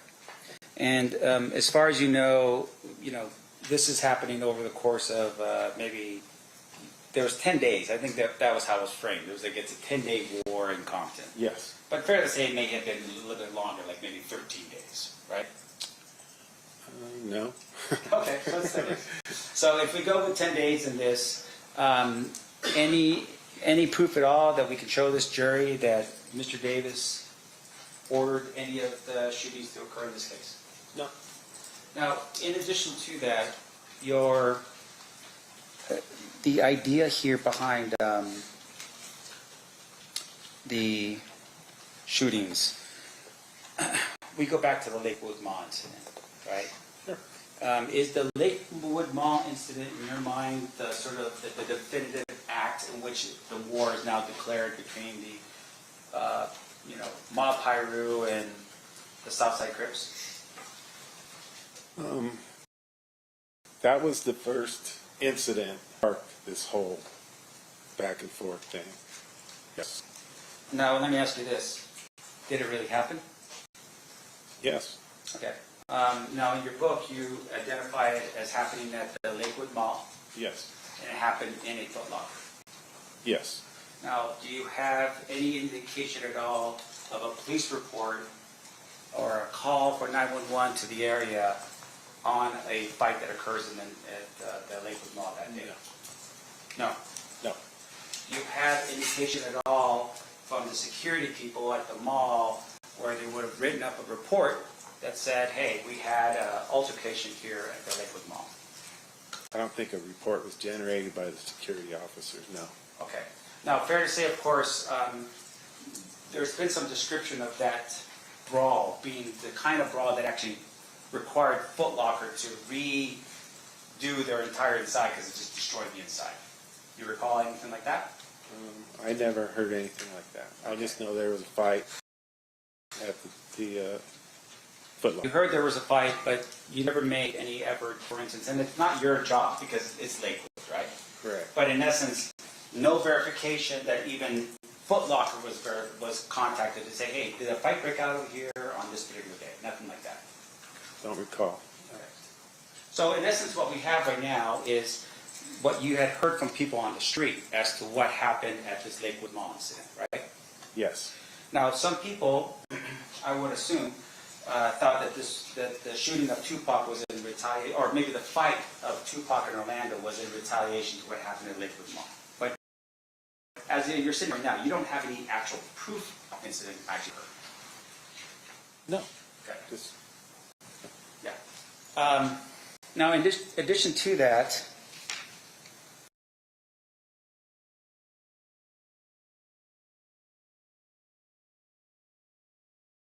Correct. all right, and in this particular regard, you don't know, for instance, what happened in Las Vegas, who did anything in terms of a shot call or anything like that, right? I don't understand the question. Meaning you don't have any proof for us today that says that, first of all, even if Keffe D was in Las Vegas, right? You don't have any proof of that. His own admission. I mean, Besides the admission, you don't have any actual, like, physical evidence that supports that, right? correct. And then in terms of his admission, did you ever verify what he was telling people to see what he was saying was true? As far as what? Being in Las Vegas. Did I? Yeah. No. Okay. So in terms of the information that was given, you're just saying that because Mr. Davis was a drug dealer and maybe had provided money for the Southside Crips or something like that, that because of that, he is a leader in the Southside Crips. Well, there's more to it than that. Sure. But I just want to make sure I'm clear about something here. In terms of your investigation in this case, did Keffe D ever order a hit on anybody before or after the shooting of Tupac Shakur? Not that I know of. Thank you. All right. Redirect by Mr. Paul. Yes, I'm going to start where Mr. Sam left off. So, Mr. Samt asked you if you had any proof that Mr. Davis was in Las Vegas, that Tupac Shakur murder. And your response was, his admission. Is that fair to say? Right. Now, you have investigated hundreds of homicides. Is that right? Correct. Have you ever relied on a defendant's or suspect's admission to form a case? Yes, sir. In fact, in gang cases in particular, where witnesses are scared to come out, is a defendant's admission of committing a murder powerful evidence used to prosecute. Yeah, that's how most of our gang crimes get solved, is by self-admission or incrimination. Okay, and then Mr. Samt asked you about, you don't know that whether or not Mr. Davis ordered the hit. And to be fair, you weren't in the Cadillac, were you? No. Okay. But let's go through Mr. Samt's logic. You had said that Mr. Davis was a shooter within the Southside Crips. Yes. And then, let me pose this to you. If using Mr. Davis's admission, Mr. Brown, Terrence Brown, DeAndre Smith, and Orlando Anderson, and Mr. Davis are in a car, who is the leader in that car? Mr. Davis. Who is the shot caller in that car? Mr. Davis. And so if a shot is coming, if those four people are in a car, and shots are coming out of that, who has to give the authorization? Mr. Davis. Okay, so if Mr. Davis is in the Cadillac, he's the one calling that shot. Absolutely. If he tells them not to do it, say let's handle it, then they wouldn't have had a shooting. If he sanctioned it, then there'd be a shooting. And Mr. Orlando Anderson, he was what you had called a gangster, right? Absolutely. So he would be the person that would have to listen to Mr. Davis. Yes. And so was it in your experience, knowing the roles of everybody in that vehicle, could Mr. Anderson shoot that gun with Mr. Davis in the car without Mr. Davis's permission? No. Now let's talk about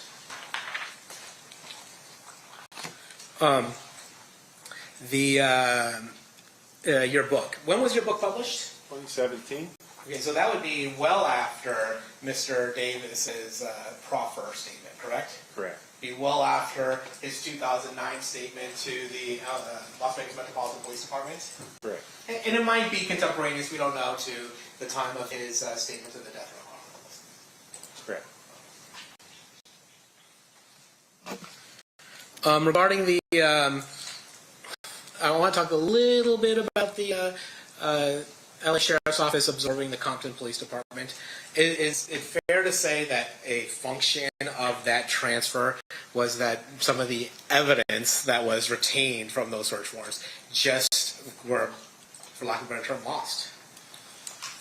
Yes, I mean, I didn't know it at the time. I mean, we just switched police departments, and they absorbed us, and they kind of were responsible for all the evidence, too. So I don't know what happened to it after we got absorbed by the sheriff's department. Mr. Sanf mentioned Reggie Wright Sr. to you.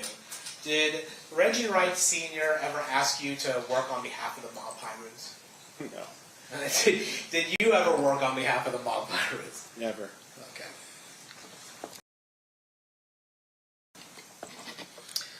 Okay. Talking about the faction, Mr. Sanf mentioned that Mr. Sanf asked you some question about Southsiders. Darnell Brim was actually in conflict with the Burr Street crew. Is that fair? Yes. But Michael Giroux was a member of the Southside Compton Crips, the Burr Street crew. Is that fair? Yes.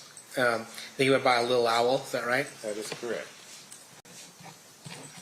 Court's indulgence.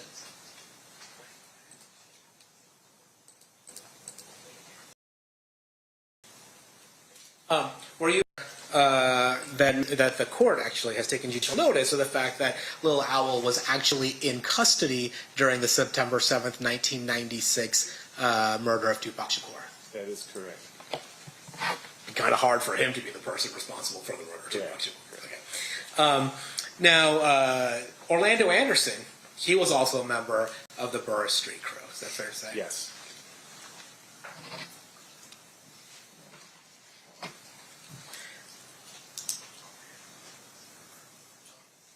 And we talked about before, Corey Edwards was a member of the Southside Compton Crips Burr Street crew. Is that yes. fair? Conceal messages. Recross, Mr. Sand. Thank you, Your Honor.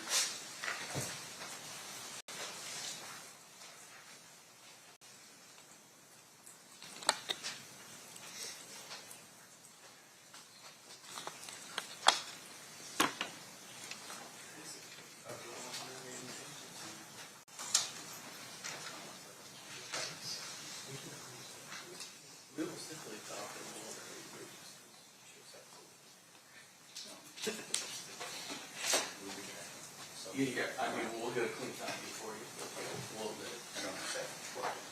No. Just a couple things, sir. In terms of the publication of your book, can you tell us, you said that was accurate, right? Yes. Tried to be. I'm sorry? I tried to be. No, and we're not really going to knock it. I just want to know that at some point in here you do identify Mr. Davis as Keffe D, correct? Yes. Do you recall the spelling of his name in the book?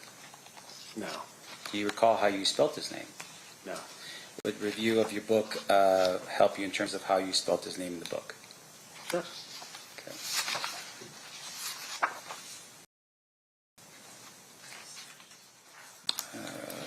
Let me make sure I got it here.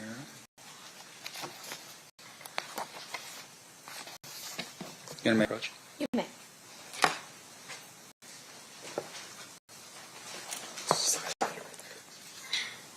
Okay.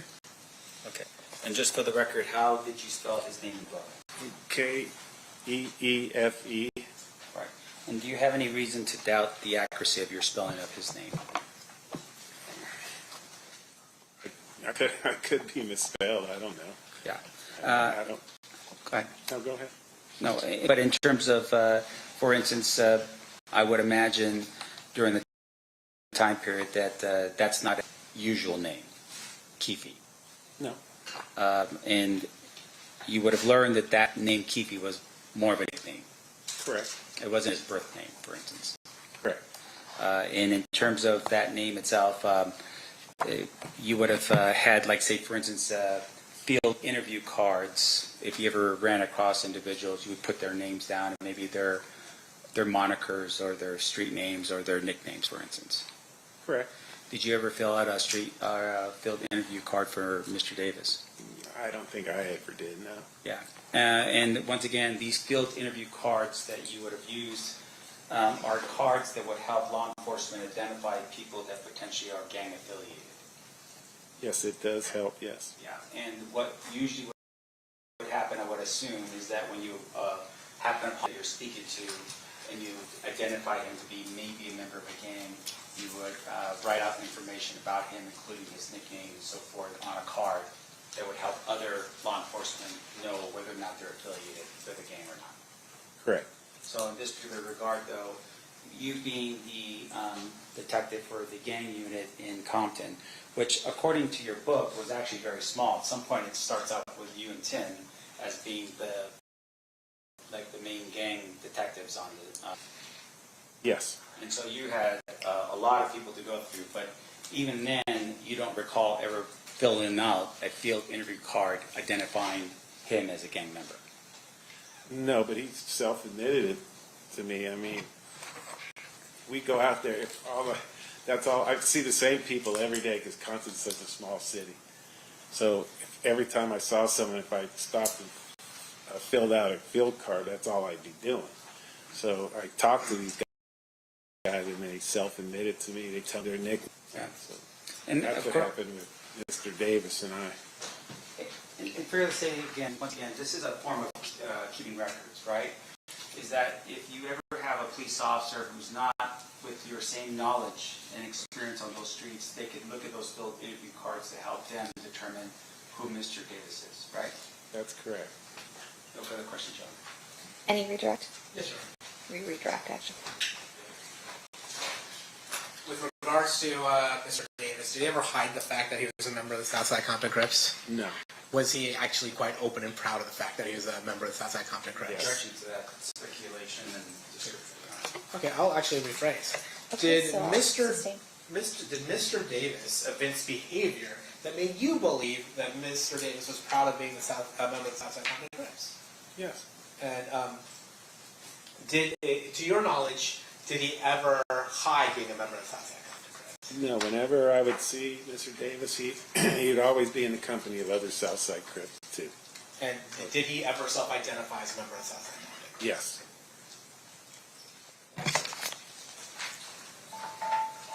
Is that it for you, Mr. Poole? Yes. Anything else, Mr. Sam? No. Ladies and gentlemen of the jury, any questions for this? We have a few.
All right, a couple questions. You got a lot of questions. Okay. Why is Tupac not seen as a mob pyro while in company of other members, but Mr. Davis is? Well, there's nothing that documented Tupac as a pirate. Now, he associated with them, but he didn't live their lifestyle. He was a rapper.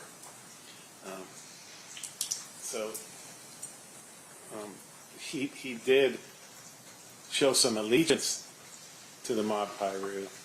However, he wasn't active. He wasn't out banging or whatever. He was this rap mogul, and I think he liked that lifestyle. Okay. From what you have observed regarding Reggie Wright Jr., would he have been considered affiliated or in connection with Mob Pyru or any other gangs? No. Reggie was the head of security for Death Row Records, and he was actively employed, and the difference is the entourage, they were paid by Suge Knight, but they played a different role. Reggie could carry a firearm like the rest of the people that he employed, but the entourage, not saying they didn't carry firearms, but they couldn't do it legally. So there's a big difference there.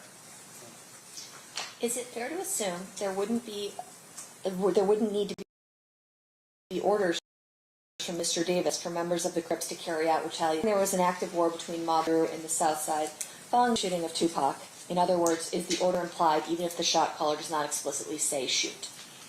Yes, if the shot caller is not there, then gang members are going to do what they do. If they're going to go out hunting, they're going to go out and shoot, even though it might not be sanctioned by a shot caller. But if he's present, they're most likely they're going to do what Mr. Davis tells them to do. But if he's not present, then they're going to do what they do.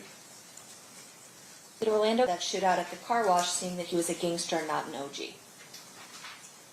No, it's like I said, Mr. Davis wasn't there. These guys are gangsters, and when they confront somebody, I mean, it's on. It's going to be on.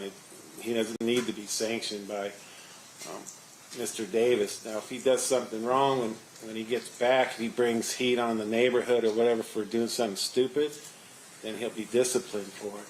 But when they're out in the street gangbanging, it's a whole different story because Mr. Davis is not present. Did the Las Vegas Metropolitan Police Department ask Compton PD to help them with the murder investigations at the time that Compton searched homes on both sides, or was that something you took your own initiative?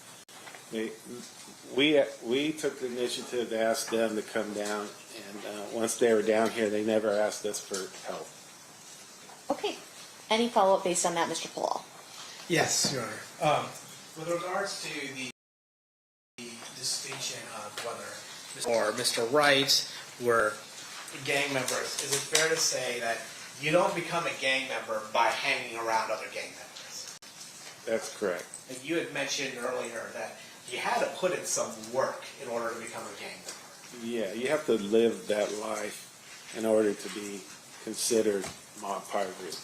And with regards to putting in work, what are some activities that one does? Not specific to mob or Southside, but just in the gang culture. What type of work do you have to put in order to be considered actually a gang member as opposed to a guy who hangs around gang members? You're going to be out there being active, doing drive-by shootings, getting in fight with other gang members, carjacking, anything that's going to get you some respect within the gang. They're going to be out there doing it. So you had mentioned acts of violence, primarily shooting. Is that Yes. fair? In fact, that's how you had mentioned how Orlando Anderson got put on is by being part of a group that John had shooting. Is that fair? That's correct. And then you would also, with being part of the narcotics trade, and I guess that's too of a lawyerly word to say, selling drugs, is that one of the ways that you get considered putting in work to become a member of a gang? Yes. And as long as that money is going towards the gang? Yes, because money made from the sale of narcotics is the lifeline of every gang in Compton. that they get from selling narcotics, of course they buy more drugs, they buy more weapons, but most of these guys don't work, so the money made from the sales of narcotics, they buy cars, they pay everything that they do is generated from the sales of narcotics, the money made from that. And so while Mr. Shakur or Mr. Wright Jr. may have been around the mob Pyru, is there anything to suggest that they were putting in work to become members of the mob Pyru? Definitely not. And let's contrast that with Mr. Davis. Was it, in your observation, training, and experience with Mr. Davis, engaged in the narcotic sale for the purpose of benefiting outside contractors? Absolutely. Okay. Any questions based on the juror questions, Mr. Sand?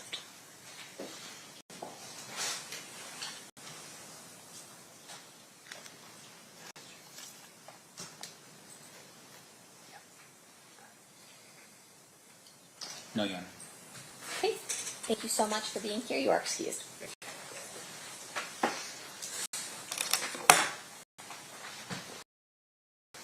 Last witness ready?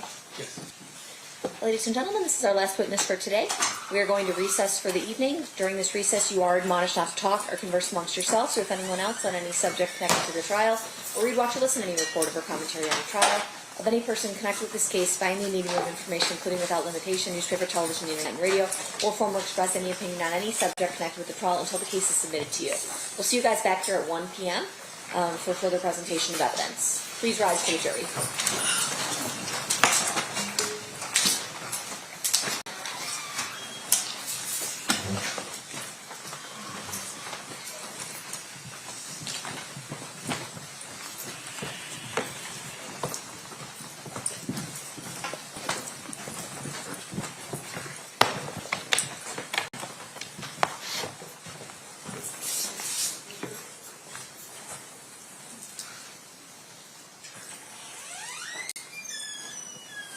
For the record, the jury has exited the room. Anything we need to address outside the presence?